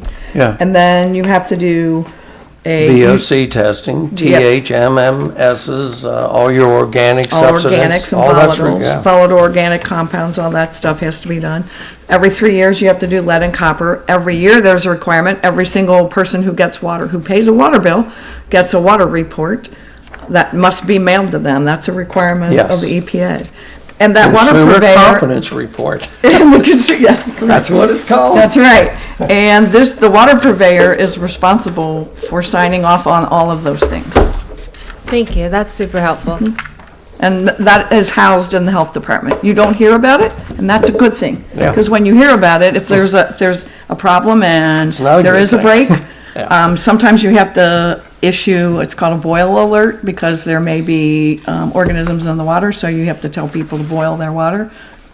We haven't had one of those in a Knock on while. wood. Oh, God, I hope we don't jinx ourselves. I know. So, I mean. But all those are housed in the health department, that all are behind the scenes that he has to sign off on, that nobody knows about, thankfully. You know, funny story, when Joe and I would go out, we'd go all over the city, we'd ride around and look at everything, and I would work on my junior water license, because if I seen water at the curb, I'd say, wait a minute, is that a leak? You know, and then sometimes it was somebody's hose. But we would look at those sort of things, and I learned a lot just riding around and talking about the water issues. And I think one of the things that Joe said was, his license, the city's not on the line. He's on the line. His license depends on that. He messes up, he's liable. So when the safety service director, whose license we're using, says we got to do it that way, that's the way we're going to do it. Because his license is the one that's at stake. And that's, you know, for him personally, he's credentialed in such a fashion that there's not too many around that are credentialed like that. And it's vital for the city to have that. And it's his contacts with the EPA and the construction people and all that stuff to understand how that system works. If you look at a development, we do a TIF fund and they do development. They lay water lines down, 4-inch, 8-inch, looped and all that. That's he reviews it to make sure that those water lines are laid properly and to code and to meet the fire needs. So it's just part of it. And most of his time, we get water complaints and he sends down for a report. They come back up, he reviews the report, and he gets another one, and then it hits a report. So sometimes it just gets backed up. There's just so many hours in a day. Each complaint could, what would you say, Joe, an hour, 2 hours, 3 hours Yeah. sometimes? At the most, yeah. And like he said, it's just the way it is. People don't want to pay their bills. Or they'll write you a bad check. And then come back in and complain because their water got cut off and write you another bad. So we don't, you know, we have a tendency to question people when they just don't want to pay their bills. And that's not everybody, but some, or they want to con you out of it. Well, it's garbage, it's MSD, there's a whole lot involved in it, so it takes a lot of time. So as we were working on the financial recovery plan, that's why part of his salary is charged to the water fund because of the work that he does in the water department. In case that was not clear to folks. Mr. Gears. Yeah. Your position is appointed. Correct, The mayor, is that correct? correct. Well, looking ahead to the future, I know that Mr. Williams, you're a great mayor. He probably wants to be mayor forever. But let's say in a future elections, he's not mayor anymore and someone else is appointed that position. So we're going to be looking for that certification. We're going to be without that certification, just looking ahead for the future. Correct. So, And what will happen is the EPA will come in and issue all kind of orders and fine the city. Well, maybe we'll have to review the option of making sure that don't happen. A funny story. Now, this is the truth. It's lighting up. You know, it's an hour and a half later. When I got elected, I said to Joe, that election night, I said, hey, listen, you got a second? He said, yeah. And I said, when can you retire? And he said, I am. And so right there, we knew, bang, that's who it was going to be. My background was police and fire. His background is public works, water, construction, and all the, you know, complicated stuff. That's why we've he's, unlike a previous mayor, he went through 7 safety directors and nothing flat. Well, All right. Well, I'm happy with what I got. Thank you. Mr. Sanker? I guess to answer Ms. Stevenson's question, typically, the safety service director typically wouldn't have that license. You know, there usually would be somebody else within the organization or within, if they have a water department within their city, somebody else would actually, you know, carry that license as another employee of the city. So is it a requirement of that job there? No. But he just happens to have it, so. I would say typically it's not, that's not what's typical in most communities. It's a free service. It is. It sounds like it makes a lot of sense. Clearly, your experience, I think, when I first heard the mayor describe you hold a private license, it raised a red flag for me in terms of the sustainability of the license and the provision of water for the city. Hearing what you've explained, it makes a lot of sense. I do wonder about the possibility of, is there in other cities or municipalities a connection between the water department staff job description and that function, and or putting that type of responsibility into the descriptions of public works, et cetera, so that, given the appointment nature of your role, not to say that you can't live forever and always have your role, but just thinking about the infrastructure of the city, is there another way that might need to be looked at? I mean, I think President Lake expressed a lot of concern when you were put in that position of not having did you say a purveyor of water? Purveyor. A purveyor of water. So I think, I'm glad we're having the discussion. That's great insight. I do have a couple of recommendations based on what's been shared. One is, and this just may be my own familiarity, maybe it's already there, is there a statement of what the minimum water bill and how it is calculated on the website? If not, can that be put there?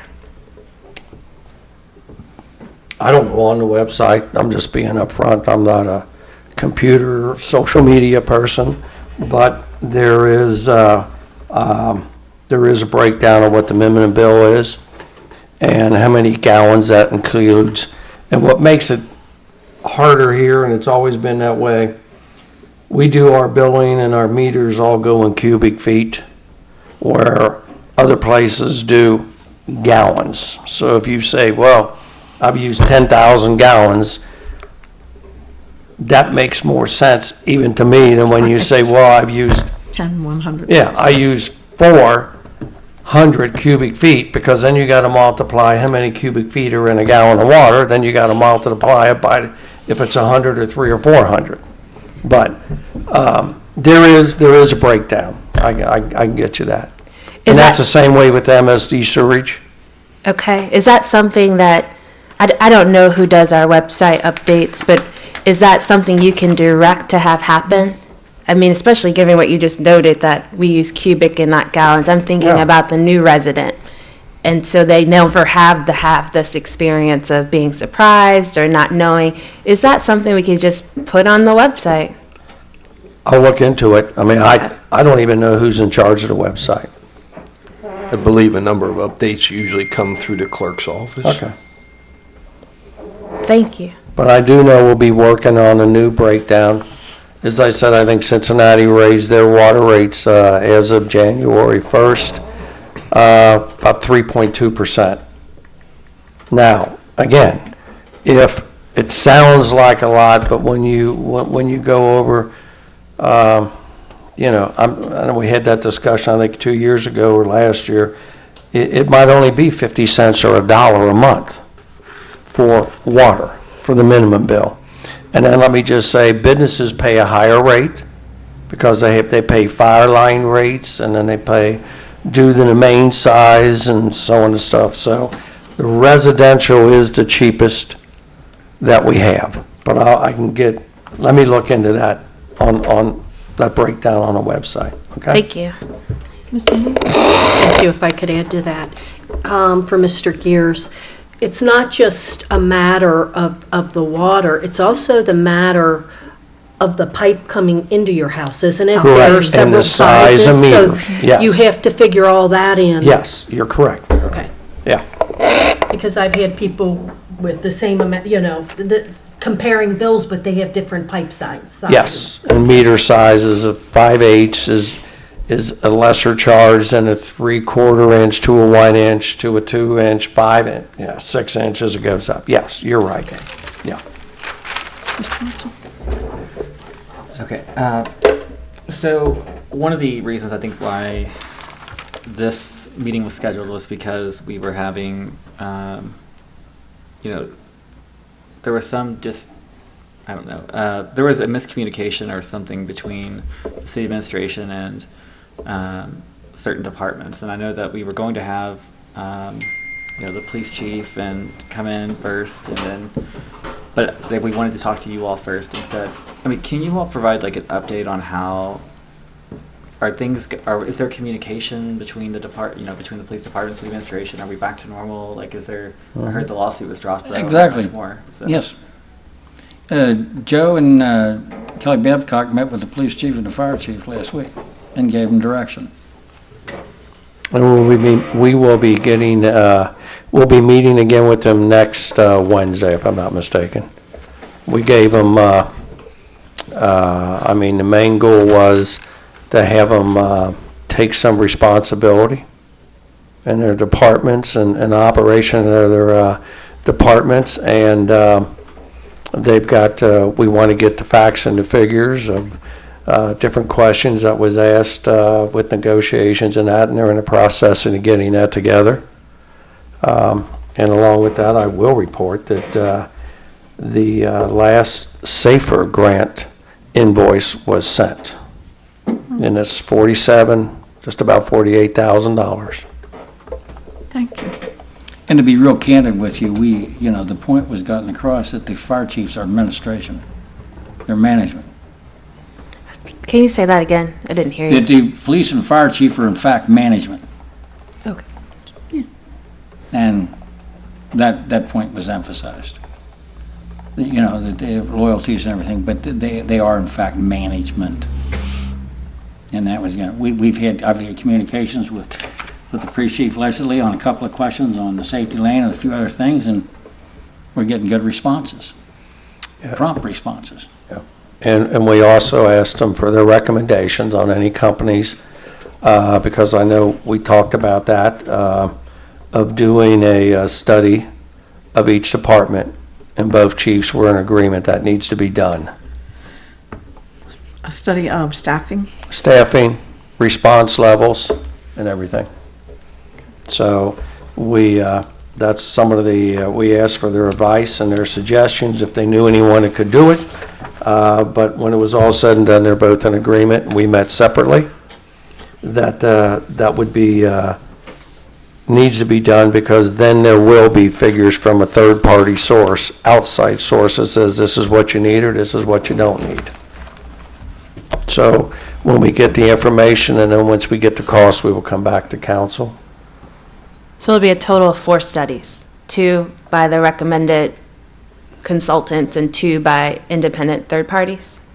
No, whoever's going to do this study will be a third party, outside party. And they'll do the study on both departments?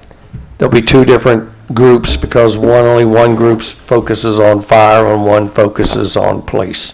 Okay. So there'll be, and Clemens and Nelson, they'll be involved with it also, but they'll be kind of like coordinating it all. And the other issue that's coming up that, I think I mentioned it to James, that there's been a lot of discussion about 911. Mark Rankin met with Anna Mary last week, and he's finalizing it. And the goal was to get it to the Financial Commission in sometime in March. We're gonna shoot for that still, but we're gonna bring it to the Finance Committee first. We're gonna bring it to the Finance Committee and Council first before I go to that commission. I don't think it's properly proper to take it to the commission before bringing it to this legislative body. So we will bring it to the legislative body first, and then we'll take it to the commission. There's been a lot of issues over that. There's a lot of discussion, a lot of rumors and accusations and charges. It's been ridiculous. But by the time we're done with it, we'll have the facts. Lieutenant Rankin will bring it here, and he's already met with Anna Mary, and he'll probably do it again, and we'll bring it here and lay out the alternatives and what the exact costs are. The conception is we can make money or we can save all kinds of money. That's not necessarily true. We'll get the numbers together and then bring them to the Finance Committee like we have done in the past on more than one occasions, because every time we have a problem with finances, that issue comes up. So we will have the numbers. We will bring them to you as Finance Committee, or would you prefer Council Committee of the Whole? I prefer council of the committee of the whole to make sure that we all get the information and we're all involved. If that's what your desire is, that's what we'll do, and we'll bring it to you as soon as he gets it complete. So can you give us at least just an indication of the direction you're going? I mean, are you, the recommendation the thing that you're going to bring to us, is it moving everything to the county? Is it, what's involved? I mean, I know you don't have to give any numbers, but what's involved in what you all are kind of working on? Here, there was this controversial meeting that Joe and I attended. It wasn't controversial at all. We was asked to go to a meeting in Amberley, and we met with the Hamilton County Communication Administrator, City of Cincinnati, and 2 or 3 other agencies. And while they conducted that meeting, at the conclusion of that meeting, we met in Chief Wallace's office and had discussions with the Hamilton County Communication Administrator and a few other people. And the idea at that time was to get a plan together, and the goal was to get it in March. There's no time limit on that 911 system. We've got 5 years to get a plan together. But the goal was to have it completed and ready to present to council in March. And so it's been up and down. The problem of it is what services you get, whatever you get, you pay for. And so, and even they're going to want some of our equipment, because I'm going to go out on a limb on this. I'm not sure that they can handle what this department, these 2 departments need. So we're not really sure of that. The county communication administrator, Andy Knapp, it's somebody else that Joe's worked with for years. He's worked with everybody in the county, and there's a relationship there. So he's not here to take us over. He's here to assist us. If we would transfer to go to the county, he would do it. But his goal is not to come in and take us over. He's going to help. The proposal was to help us with training and everything else that we need. So Mark is finishing up, and he'll have the information and present it to Council Committee of the Whole, and you can ask him all the questions you want. That way, it's not second or third hand. Mark was the individual that was assigned to the chief of police, assigned to look into the communications thing. He's got a lot of experience in it, and he's been working on it. So he's the one that was designated by the chief to look into it. So rather than to have it go second or third hand, when he gets it done and it's completed, then we'll bring it to Council Committee of the Whole. Then we'll go to the commission. And I know there's some people on the commission that want to see it right now. Well, they'll see it, and they'll see it after you see it. I know we got to do what the commission says, but our responsibility is to this council first. So do you know when Mr. Rankin might be ready to present? Hopefully it's the end of the month. I mean, I know he met with Anna Mary, and so going over some numbers, and there was a few other things he was checking on to get bids on. I mean, there's so many aspects of it. We're going to go ahead and replace that door down there. For example, these 911 calls for cell phones, that brings in thousands of dollars a year. That would go. So that's just part of it. Do we have people down there to answer the phone? To answer warrants, take non-emergency calls? Or is the county going to do that? If you do that, then you pay for it. So there's just, to break down the cost and give it to you exactly is, I'm not capable of doing that. I don't have enough information to do that. He will. And he's making sure that the information that he's preparing, that he's going to present to you, he can answer the questions for. And we'll go from there. My thought is, I've made no bones about it. I think that 911 system, but what's the cost and what do you lose if you don't have it? That's something that a lot of people, if you was going to save $1.5 million a year, but I don't think you're going to save that much. I don't think that's going to be that big of a savings. And what's the sacrifice? What do you lose? Now, it could have all changed, but for a long time, certain communities are wanting to go in with us. They want to walk. There was a community out there that they was telling their residents, well, the officers have cell phones, call them on their cell phone, rather than call, because they was charging per call. Now, Andy Knapp's an honorable person. If the leadership out there has changed, and he's an honorable person. He's not out here to hurt us. He's here to assist us, and if that means us going with him, that's what he'll do. But his goal is not to take us over. His goal is to work with us and not against us. And whatever that brings, it brings. But Mark will be ready for you, and we'll bring it to you and let you make the decision. Anything else?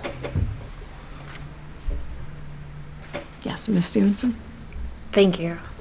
I have several more questions, but just one I want to ask tonight, and that goes back to expectations around communication. I feel like it's more of a summary question in terms of next steps, in terms of facilitating this type of dialogue where we're bringing in administration to talk to council. I don't know if others have questions they want to ask, or if that feels like a good point to pivot and thinking about how do we continue to manage this type of interaction.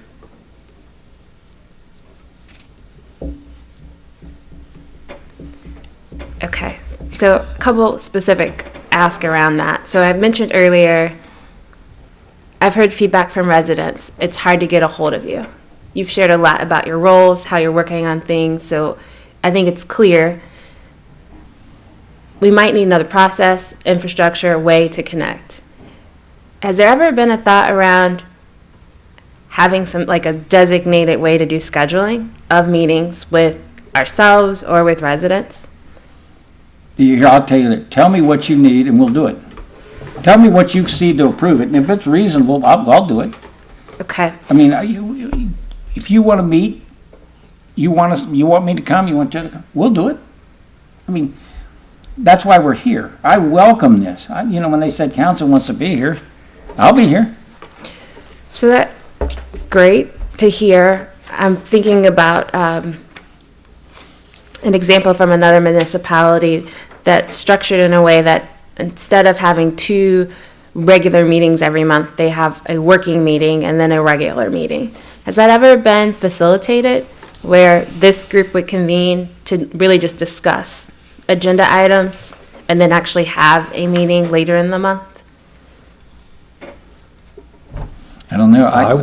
I would think that would be completely up to council and whatever the state statute says. Yeah, we'd have to check. I know the ORC requires, Ohio Revised Code requires the meetings, but I don't know about just open discussions or. Sunshine laws come into effect there, maybe. Could be. Yeah. Someone could. Go ahead. I would be concerned on how long then it would take something to get through. It's going to take 3 months for 3 readings instead of a month and a half.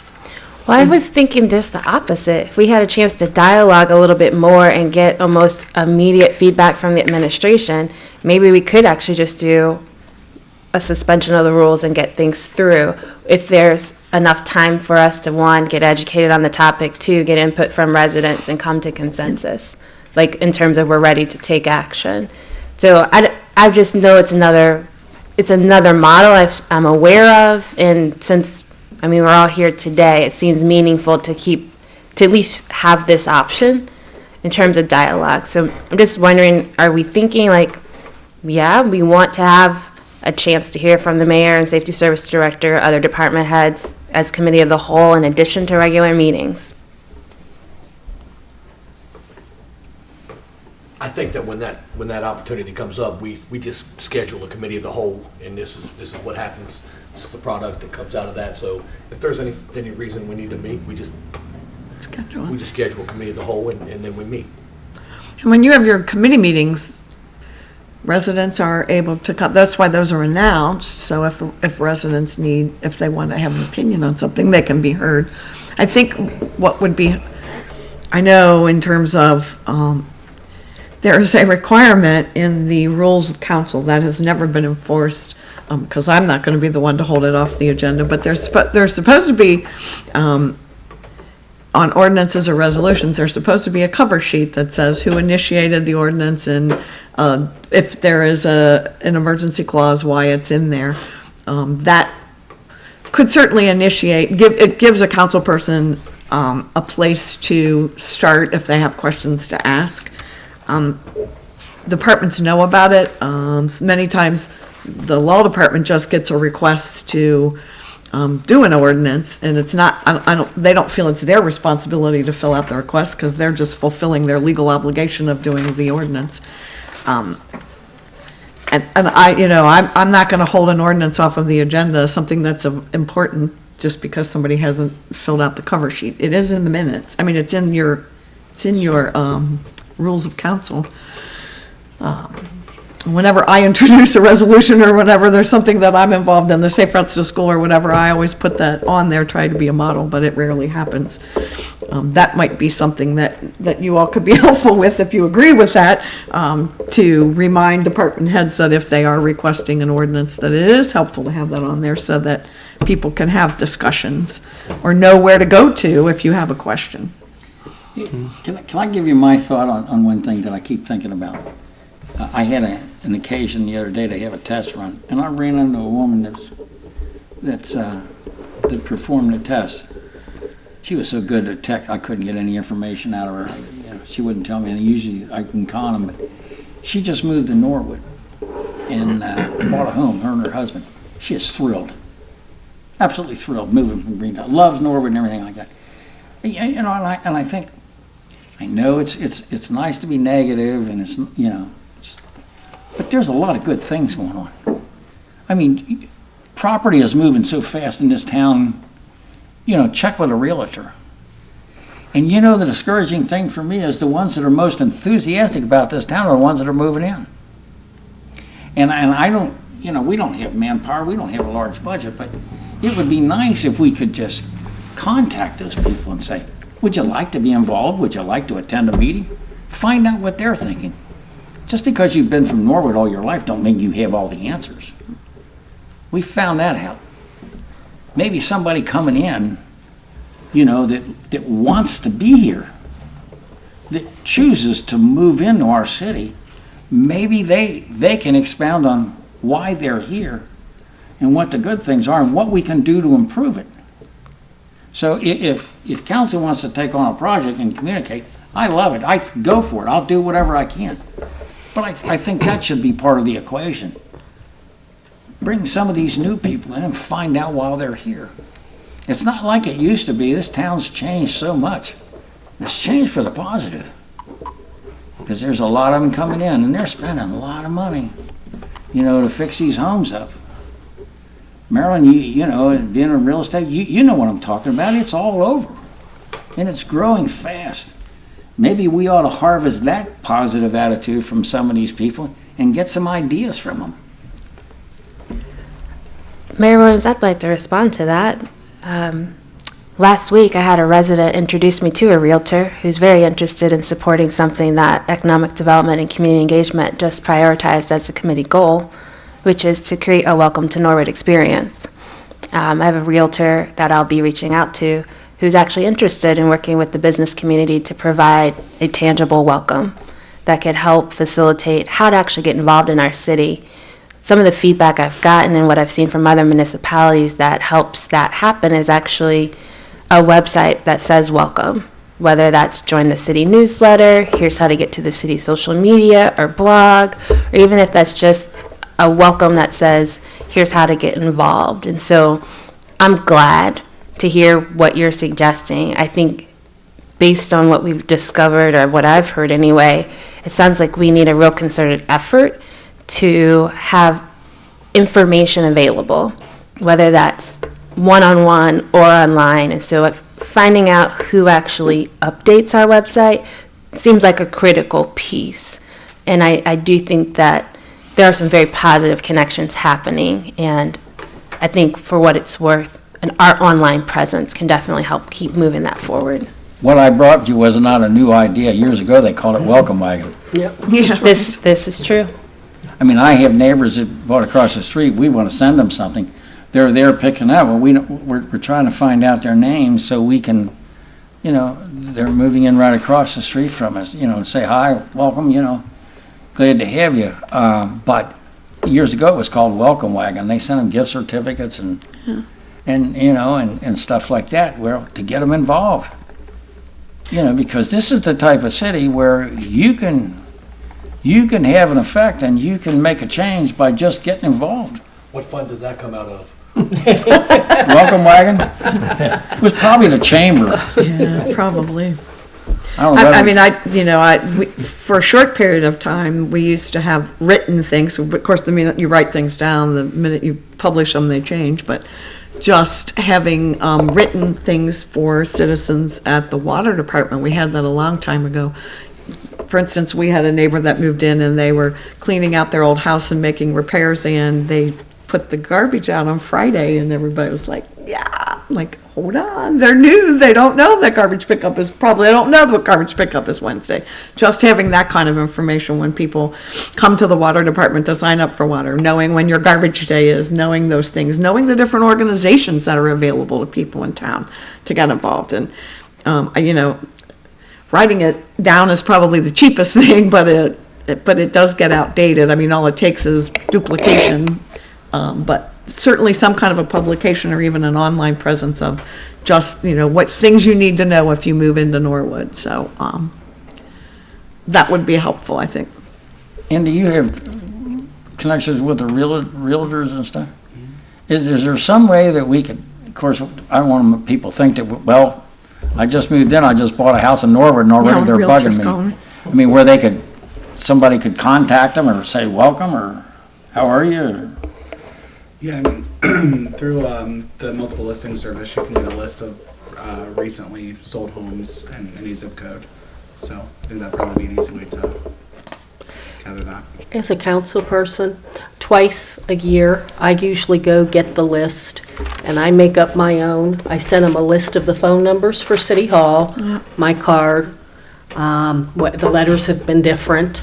Some of them say, okay, just a few little, and it has been, your garbage cans need to be, these are just little things you might not know. And I have had a tremendous response of people calling me back saying thank you. Mm-hmm. And I do it twice a year. Usually go online and get the people in my ward. Now, I haven't done it in probably 6 months, and it's time. But it's something all of us as council people can do, and it's a great way to connect with your constituents. And I guess the thing about it is how to get them involved. Mm-hmm. How to get them to share. I mean, nobody in this room has all the answers. Right. I'm older than dirt, and Joe's almost as old as I am. I don't have all the answers. Nobody in this room does, but somebody just coming in looks at it from a different set of eyes, and they may see something that we've been right in front of us that we've missed. And just by contacting them and asking them, what do you think? Do you have a suggestion?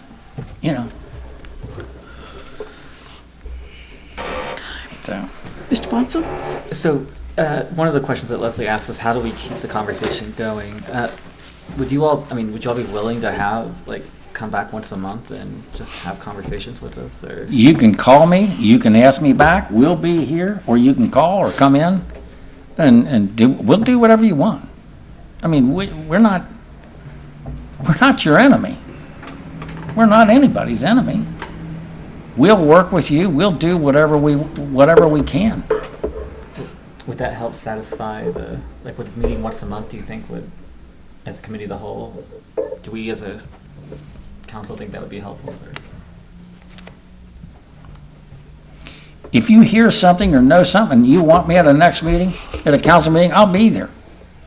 Just, you have to, I'm not a mind reader, but whatever you need, we'll do. Sandra? Thank you, Madam President. May I suggest like a council meeting? I mean, we've gone over a whole lot tonight. I don't think we're going to have to do that every meeting, but it might be a council meeting just once a month or every 2 months. And I know he's been here a lot. I mean, you've come to quite a few meetings in the past to be here. I don't know that we need a special council meeting. I don't want to put it that way. I don't know if a special council meeting is needed to speak with the mayor once a month. It would be the committee, it would be this, but is that what you're saying too? You're saying you don't know if this is needed? Right, a whole meeting to ask the mayor questions. That's why I'm thinking a special meeting. Got you. Okay, and that's, personally, I remember before I was elected on council that I used to sit in the audience right there and watch the meetings, and the mayor would be the highlight of every single meeting because when he was there, because he would speak candidly, he would speak off the cuff, and you would get the information that you wouldn't get through just the passing of the ordinances or the approval of the minutes or anything like that. And whenever he wasn't there, the meeting was boring. So I'll just say, I hope Nobody's ever told me that before. I will just say that You're entertaining? Is that it's I'm interesting excited. as a citizen that's not on council to actually hear the information. So from the people, the source. So I would just encourage, even if just one meeting a month you come to the. Sure. I would encourage you to come and just give updates to the city. I think that many citizens would really appreciate that. I hate to sound corny, I love this place, and whatever I can do, that's what we'll do. But in the meantime, in between, I'm not going to put it out there. I'll give you my cell phone number. If you want to know something, call me. If I can answer you, I'll answer you. I mean, we're not going to make any progress by. True, I get a little testy sometimes, but we all do. But I'll answer your questions. That's what I'm supposed to do. But I appreciate this. I hope you find out, like on the water. And let me say one more thing about Joe. He won't say it. I will. There's a lot of things that have happened. I'll give you an example. And it's a long time ago now. But that incinerator down there was gone. They wanted to spend, $50,000 or $60,000 for a dome for the salt. Okay, Joe made a deal. We made a deal to come in and get some guys to get some steel out of there. So what did he do? He had somebody come in, they construct it. Now we got our own salt dome. We can fill it up with tons of salt. Problem solved. If you look around, all the traffic lights, he got LED free. That's the best price. Free. And that's, say, what would you say, $30-some thousand a year, what'd you say? Yeah. In electric. $30-some thousand in electric. Because he had the contacts and he got those LED traffic lights for free. Now, that's just part of what we do. Just part of it. Do we expect a medal? That's what we're supposed to do. I remember a guy, a foreman over at Siemens, and they said, you need to tell those people they're doing a good job. And he said, they're supposed to be doing a good job. Jorg. Mm-hmm. So I have to tell them they're doing a good job? They're supposed to do a good job. But, these are just part of it. That's why we're open to suggestions. We're here.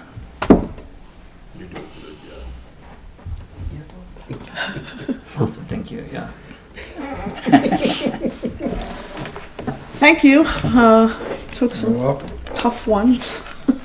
I appreciate your candor and look forward to seeing you at future council meetings. Donna, I hope you feel better after last night. No comment?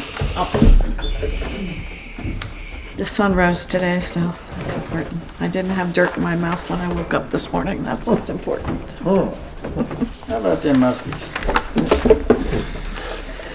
All right, thank you. You're welcome. The next item on the agenda is the discussion of the retirees' health program. So, as a background, there were several several iterations of this that were passed around last year and considered and sent to committee. And what I tried to do, we couldn't get anything passed in time to start this year. And so I took it on as a personal responsibility when the gentleman in the back told us this is not a program, this is an ordinance, it's not a plan, it's not a plan for us, we don't understand it. So once we didn't get it passed last year, I took it on that I would write a plan. And so what you have before you is a draft that I literally took from my insurance plan that had an introduction and definitions and then went into the plan. I can tell you that I thought that I took all this from the most current iteration of the ordinance, but I don't think I did. So I passed around a copy to you also. I'd like to point out a couple of places where I think that we might need to start off as changes. So under the definitions portion, does everybody have that? I have a copy. I have one extra copy. No, she gave it to us a couple of I gave it to you after, when y'all were having a finance committee meeting, when we had the, Do you want me to go copy it? I, I need one too, I left do you? Okay. Let's take a 5-minute recess and we'll get all this taken care of. How many copies do we need? I'd like to. 1, So if 2. you'd make me a copy of it, I'd appreciate it. I need. Tell you right where mine Is this the new version or the old? This is the one that I gave you at the finance committee I'll meeting. still get a copy of it. Could You you what? put page numbers on You it? need one? Please? Would you put page numbers on it before Sure. it gets copied? Yep.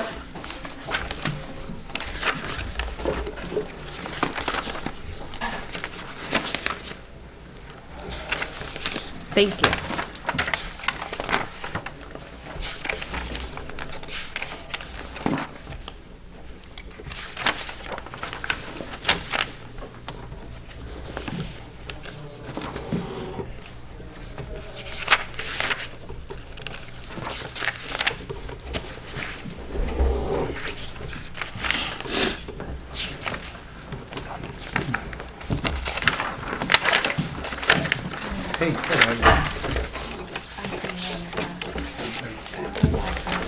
Here you go. You might as well make 7 copies. Yeah, 6 really- copies. So I work have for mine. the Cincinnati Area Realtor, so it's a membership organization. So we recommend that. You have yours? information be 5 copies. Realtor.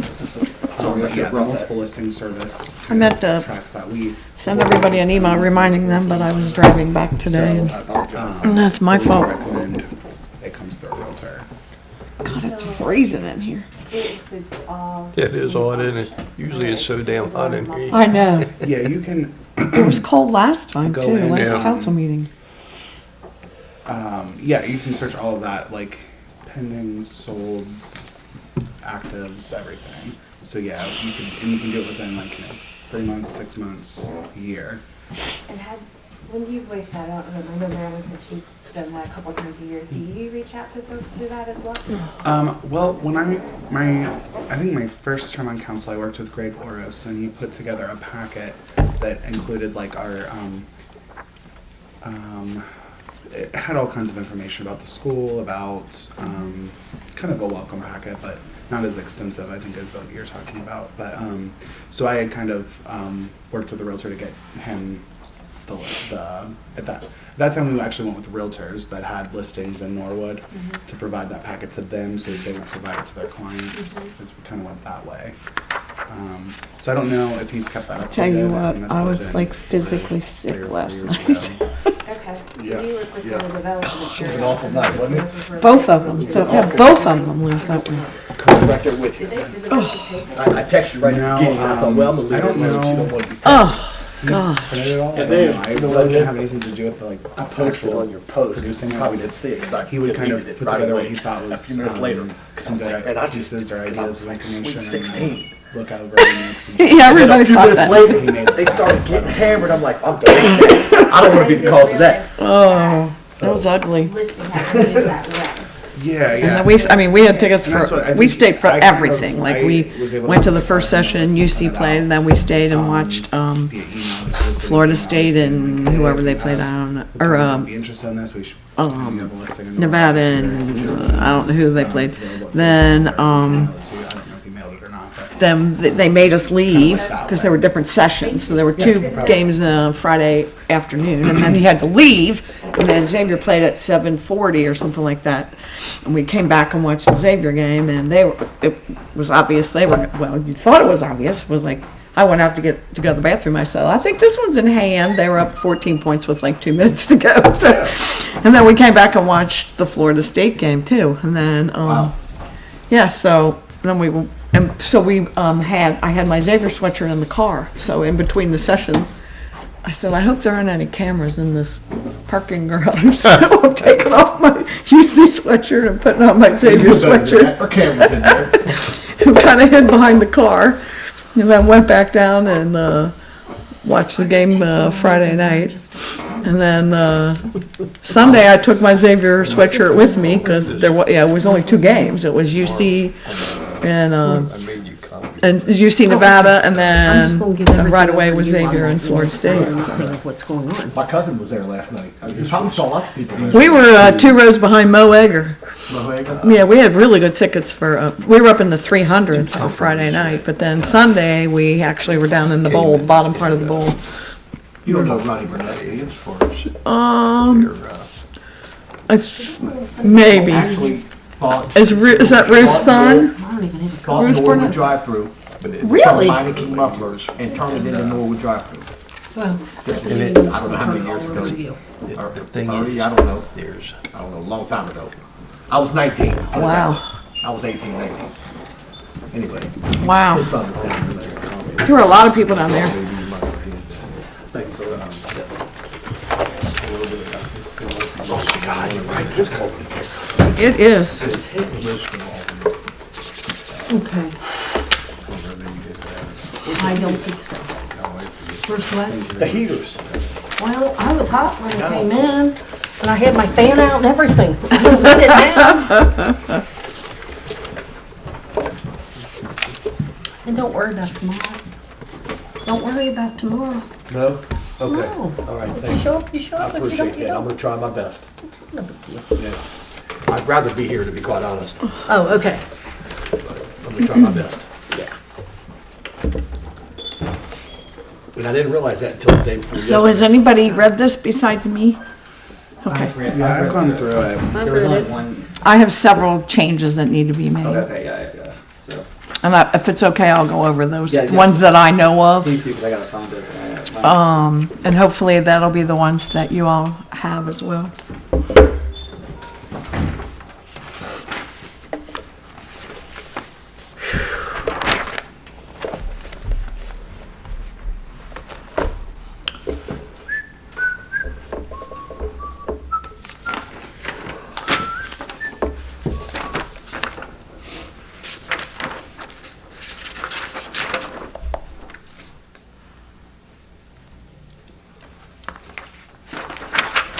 I felt very sorry for Cronin and Mac. I had to sit there and listen to all those silly questions. How do you feel? What did you say to your players? Like, how dumb are you people that ask these questions? You know? How are your players in the locker room? Duh.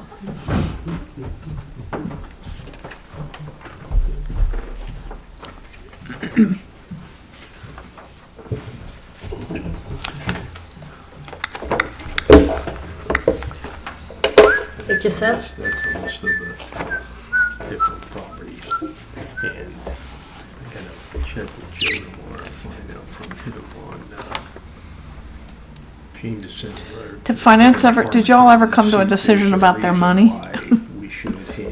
Cable's money? No, James said it was, I think calling the finance committee this week, that we're just playing out priorities for, but I don't know for sure. Okay. Right. The other thing is these taxes that are due. Is James out there?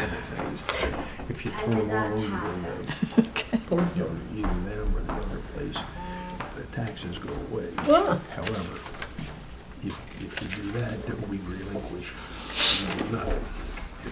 I could not get to sleep last night. I was just like Are we gonna make more than what fuming. Anxiety. tax? 2 games, 2 of them like that. Right.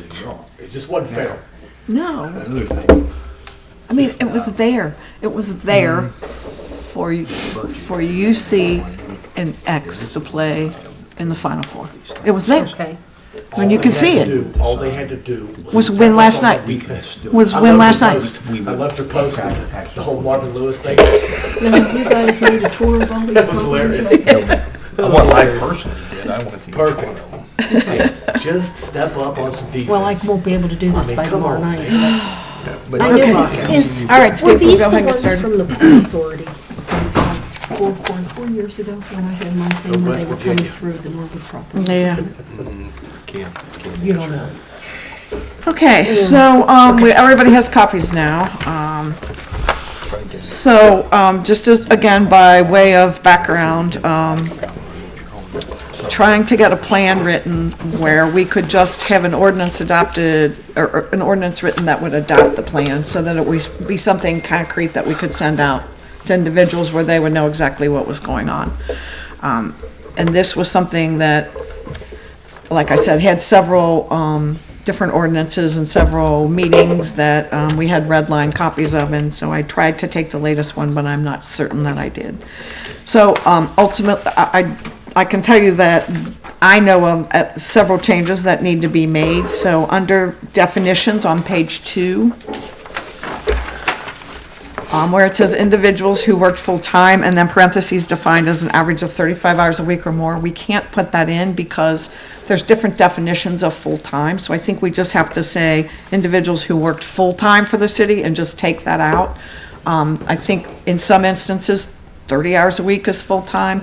For the sake of Ohio Public Employees Retirement Systems, if people have worked part-time for a number of years, those hours or those years can be combined into a full-time year, and so I think we need to be ambiguous on purpose. I think it's going to be hard to define what full-time is, because there are so many different iterations of that. And then, again, under definitions on page 2, under D, when we talk about eligible participants, when it says any current employee who meets the requirements defined in subsection A may become an eligible employee, and I think we need to change the word employee to participant, because if an employee is married, their spouse could potentially be a participant, so I think we just need to change that word to participant, as well as under, lower in that page, under benefit, where it says a lump sum payment of $3,500 to each eligible employee should say eligible participant, because a participant can be a spouse or a widow or a widower of an employee. So if we change that to participant. And then again on page 3 under the administrative committee, where it says the very last line is 2 members of this administrative committee shall be eligible employees, that should be changed to participants. Because again, it could be a widower or a spouse or something of an employee. On page 4, under eligibility, that first paragraph, again, the program will provide a single annual lump sum payment of $3,500 to eligible, instead of employees, it should say participants who have met the following requirements. In the first sentence too. Please? First sentence too has eligible employees. Yes.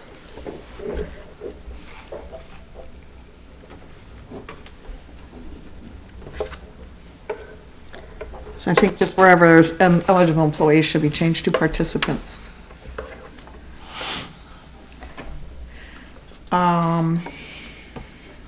Everything else, I think, on that page does say participants. I think page 5 is okay. I've tried to go over this with a fine-tooth comb. On page 6, there are several places where we talk about, this is in terms of the administrative committee.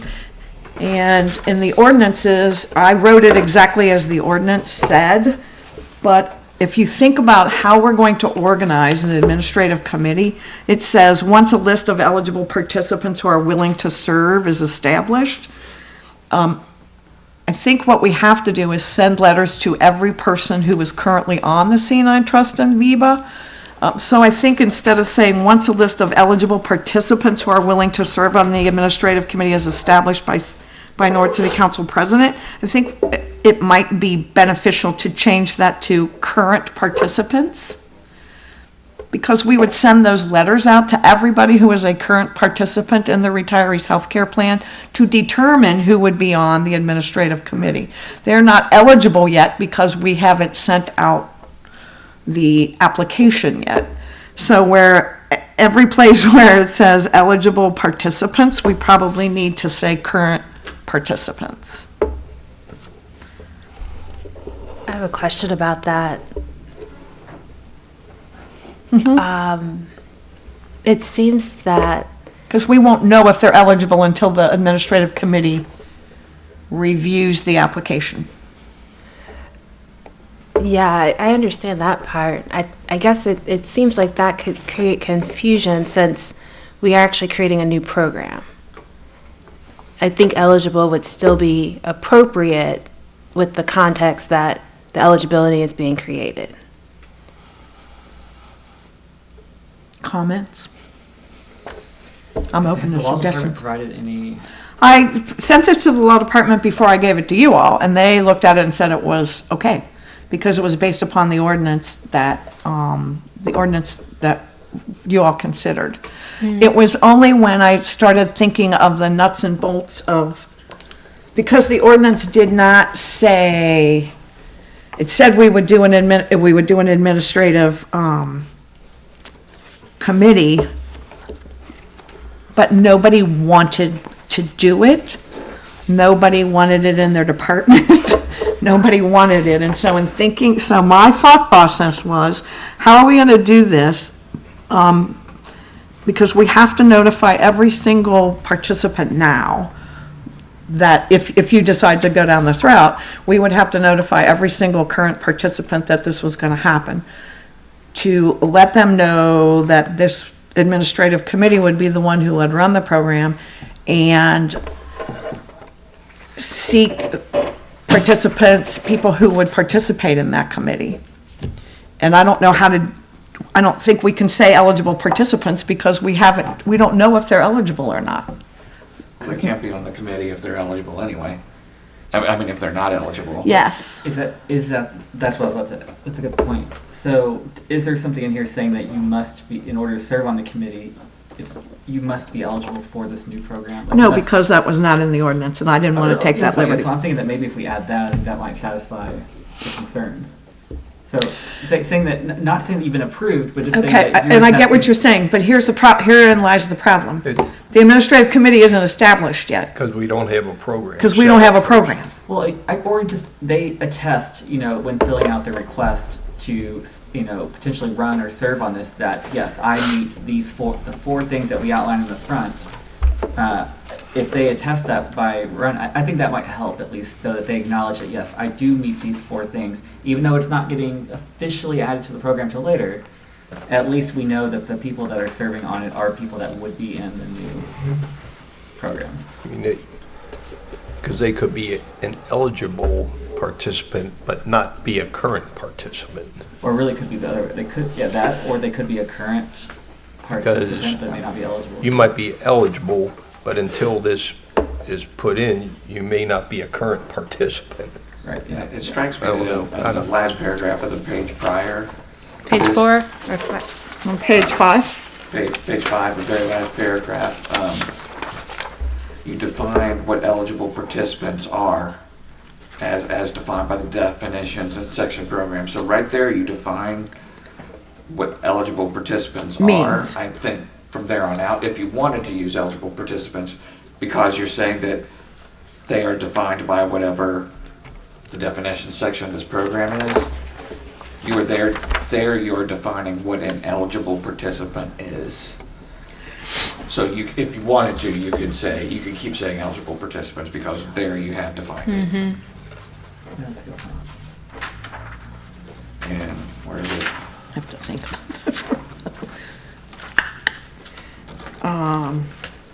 And I get it once the administrative committee is established. I just was unsure of that.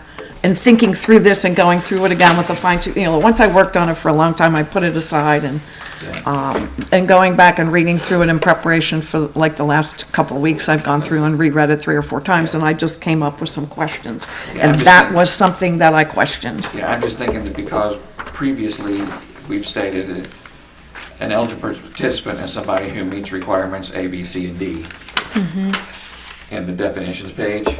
So that we've already defined you're an eligible participant, whether you've been accepted into the program or not. If this is eligibility, and that's what that is. If we want to come up with a different name for somebody who's been accepted into the program, I would, but I think you're probably right in keeping this eligible participant. Yeah, 'cause Okay. and I'd agree with Mr. Thompson as well, because even on page 4, you look at, 4B, to qualify for benefits in subsequent years. And I mean, everywhere eligible participants used, it's used almost as a current day tense. It's not necessarily used as in what happens to them after the program is created. Like when we originally mail the applications, we have to mail them to eligible participants. But you do agree that we need to send, assuming you do this, that we would need to send the plan and the notification of all current participants in the C9 VIVA program. In the existing program, yeah. We have to. Yep. On page 6, it says that the eligible folks, presuming that they're approved by the committee, would get notified no later than November 30th. Is that how to read that? I think that we can't initiate this program until next year because we're already in the throes of the C9 and Millennium Plan now. So I think the goal would be to have this in place by January 1st, 2019. And so in order for the committee to do their work, we would need to have that done no later than November 30th. It doesn't, that's just a date that I picked. It certainly could be any time, and the sooner the better. But I think in order to allow the committee time to do their work, to mail out all the applications, November 30th would be the minimum, I would think, that you would need to get the committee together to meet, to decide. I think that should be sooner. I agree, well, I'm certainly open to any date other than that. Okay, so I would, when I was listening last year to the discussion and whether or not this could be passed, I thought that, gosh, I know I feel rushed around the holidays. I wouldn't want to get notified of this in December. I was thinking through whether, if I'm eligible, depending on how long I've been eligible or just my ability to get around, I might need to rely on family or friends to help me navigate this process or even explore other coverage options. And so my recommendation would be that we try to avoid the holiday season as much as possible, where notification would happen in full no later than November 1.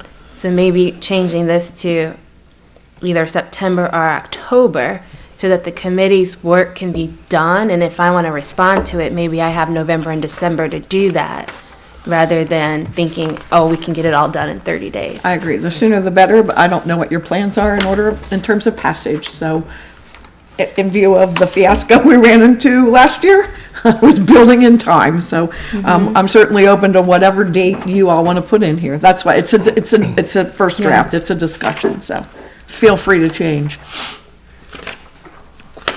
September 30th? I would say, yeah. Okay. I Move think- it if we have to. Did you say that, Alyssa? Say, we'll move it if we have to. Move it up. I mean, yeah, move it up. Well, this is going to be our plan, so you pretty Right. much have to decide. I mean, this is going to be what it is, at least initially. This is Yeah, for the initial administrative Unless- council. If you think that might be too soon, then October 30th, we still get about a month before the holidays kick in. If that. I mean, takes we're care at of your March, issue. so I'm assuming that, it's going to take a couple weeks. I think you need to read this over again, digest it. We can, you can send comments and stuff in. I will certainly run this back by the law department and ask them that question about participants and current participants. And so, if you're going to have 3 separate readings, I think, let's think of a time frame. So I don't see this being ready before the end of April, so maybe you have 2 readings in May and 1 in June, or 1 in May and 2 in June, or something like that. So Yeah, I'm fine with that original. think about, 2 in May and 1 in June to meet, unless, now, if we do find like significant things that come up that we have to change, like I'm, totally okay with it has to be a little bit later, but Right. might as well just start saying the 2 in May, 1 in June would likely, I think that sounds like a good or idea. with the goal to have it Tentative. done by the end of June, so that Yeah. gives people time to be, to get this committee together, to get people notified that this is gonna happen. Yeah. Especially if the meeting is, if that, the meeting where the administrative committee is gonna be picked happens no later than September 30th, then it, Okay, so everybody thinks September 30th? Okay, as long as you think we can get it done. Am I overlooking, I know we were kind of going page by page, is the length of time the committee serves? Is that in here? No, and I think it just assumes that they will be on it unless they resign or death, it says. Death do you part.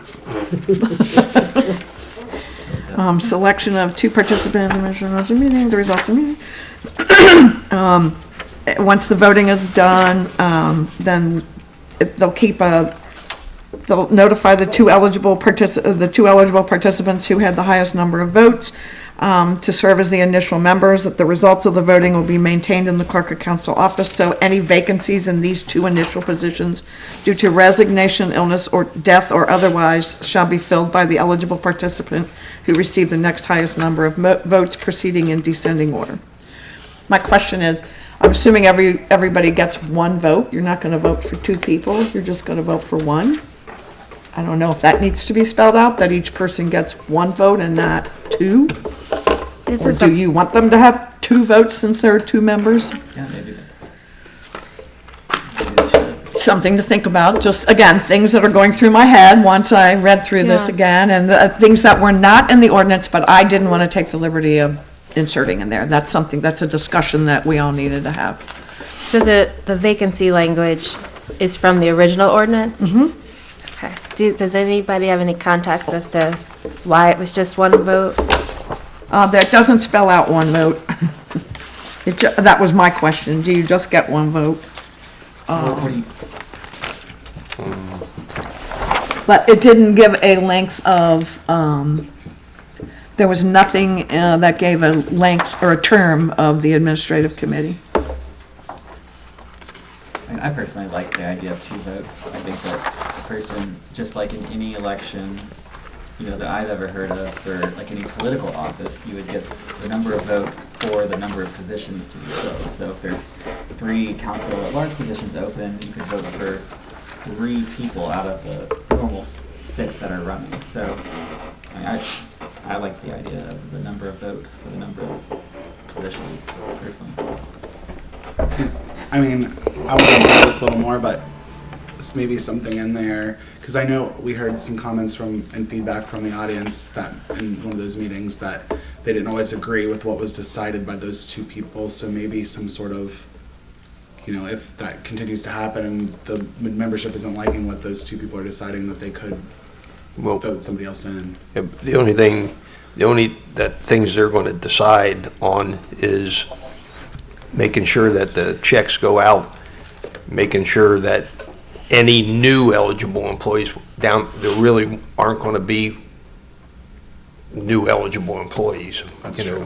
once Yeah, so I guess once the we- review is done on the first go-round or whatever, it should be pretty well Yeah, set in it's pretty stone. established. That's So true. Thank you. And so we won't have those, well, we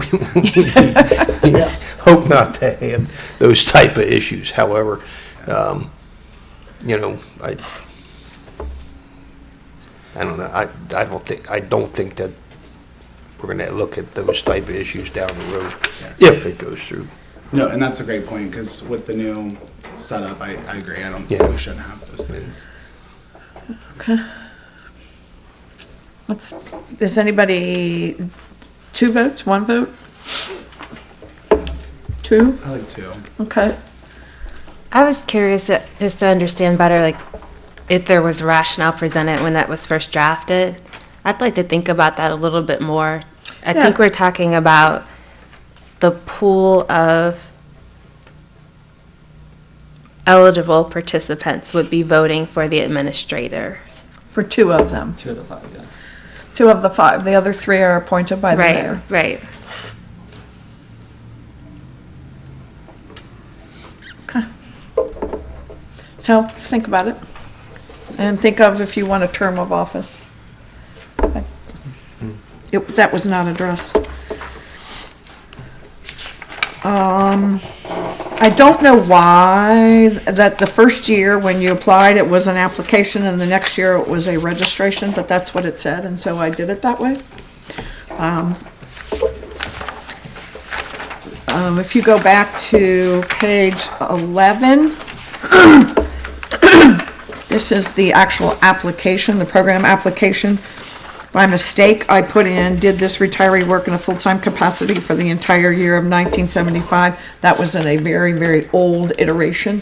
So that can be scratched in the application as well as in the registration. It was not, I had a red line version that we were looking at, and then we talked about it, and I got the new ordinance from the law department, and that was not in there. All it says, it should say is, instead of saying, did this retiree work in a full-time capacity, it should say, was the retiree employed by the city of Norwood prior to January 1, 1975? Instead of that, full-time.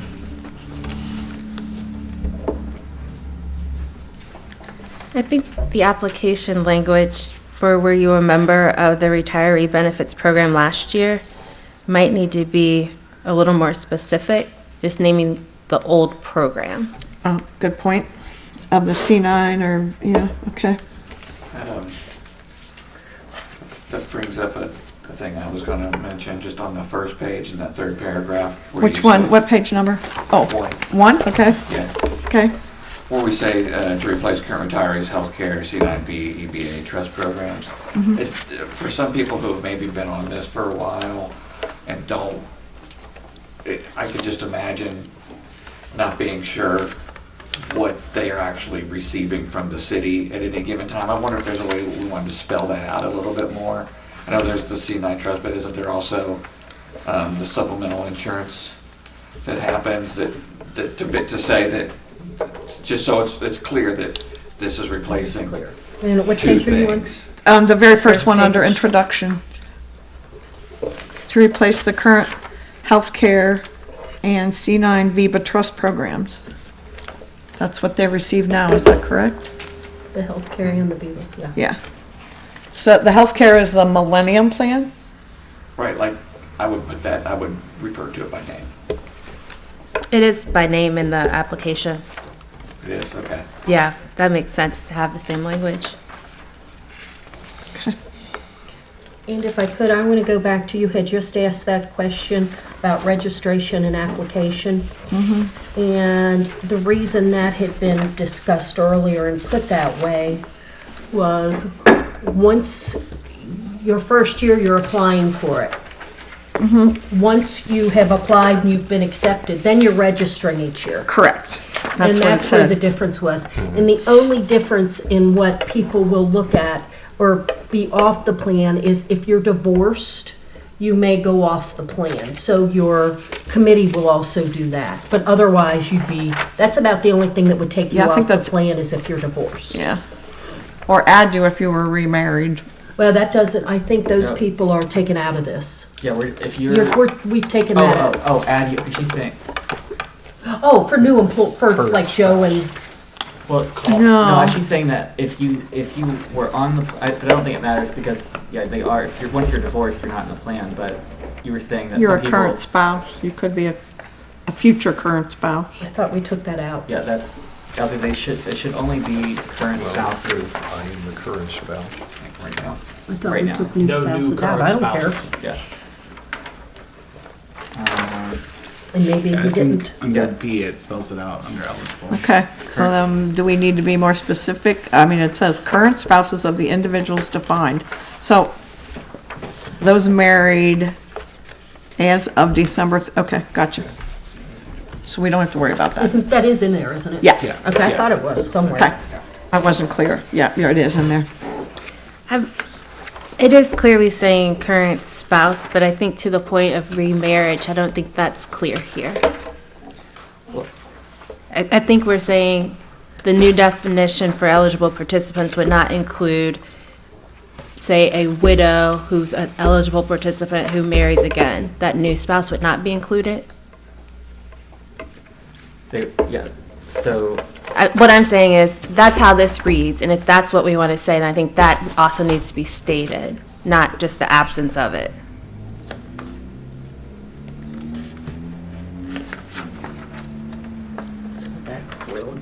So what this says is a current spouse, to be eligible, current spouses of the individuals defined in subsection A. Current spouses means those married to individuals as defined in subsection A as of December 31st, 2018, and who remain married thereafter. So if you were divorced, and then it goes on to say, a subsequent divorce or dissolution will render such spouse ineligible to receive benefits beginning the year after the divorce.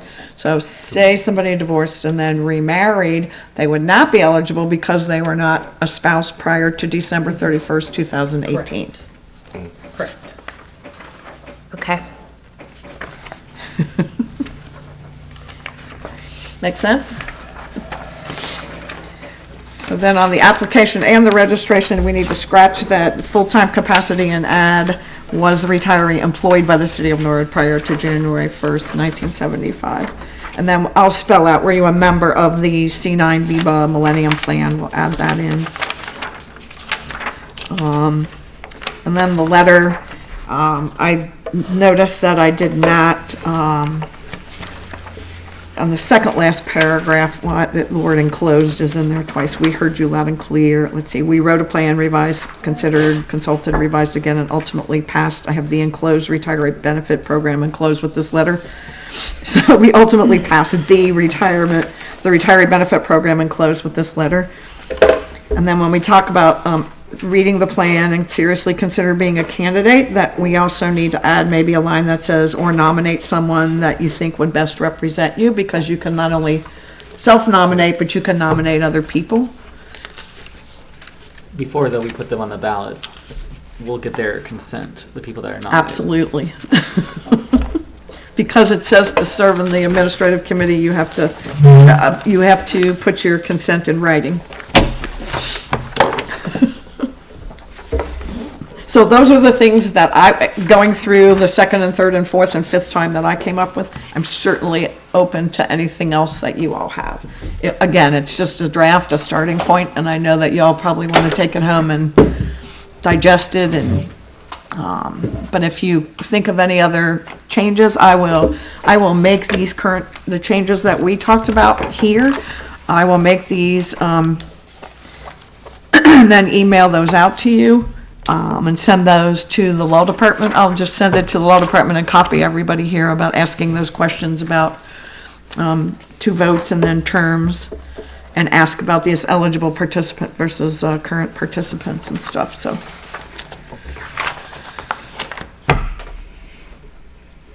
Do we have a starting point? Yeah. I think this is fantastic. I appreciate putting this together into a plan type form, and yeah, I hope that I'm looking forward to at least being able to get some readings in May and to try to get a little bit more certainty on this for the future. Okay. Ms. Hanrahan? Thank you, Madam President. Thank you for doing this. You're welcome. I really wanted to tell you, and I think when the retirees look at this, once it's all put together, it's going to be very clear what they have. And I know it was a lot of work. It's greatly appreciated. Yeah, I want to thank you as well for taking that on, and I'm sure it wasn't easy, and I'm sure it was time consuming, so thank you so much. I love the way it's laid out and much cleaner. I heard guys, I was the one who encouraged y'all to pass it, but I heard him loud and clear when he said this isn't a plan. It wasn't a plan. And I got to thinking about it, and I pulled out my plan and thought, I can do this. We can do this. So, okay. Anything else to come before the committee? Any other comments about this? All right, thank you. I appreciate it. We will adjourn the committee of the whole, this marathon session. Thank you. Good work here tonight.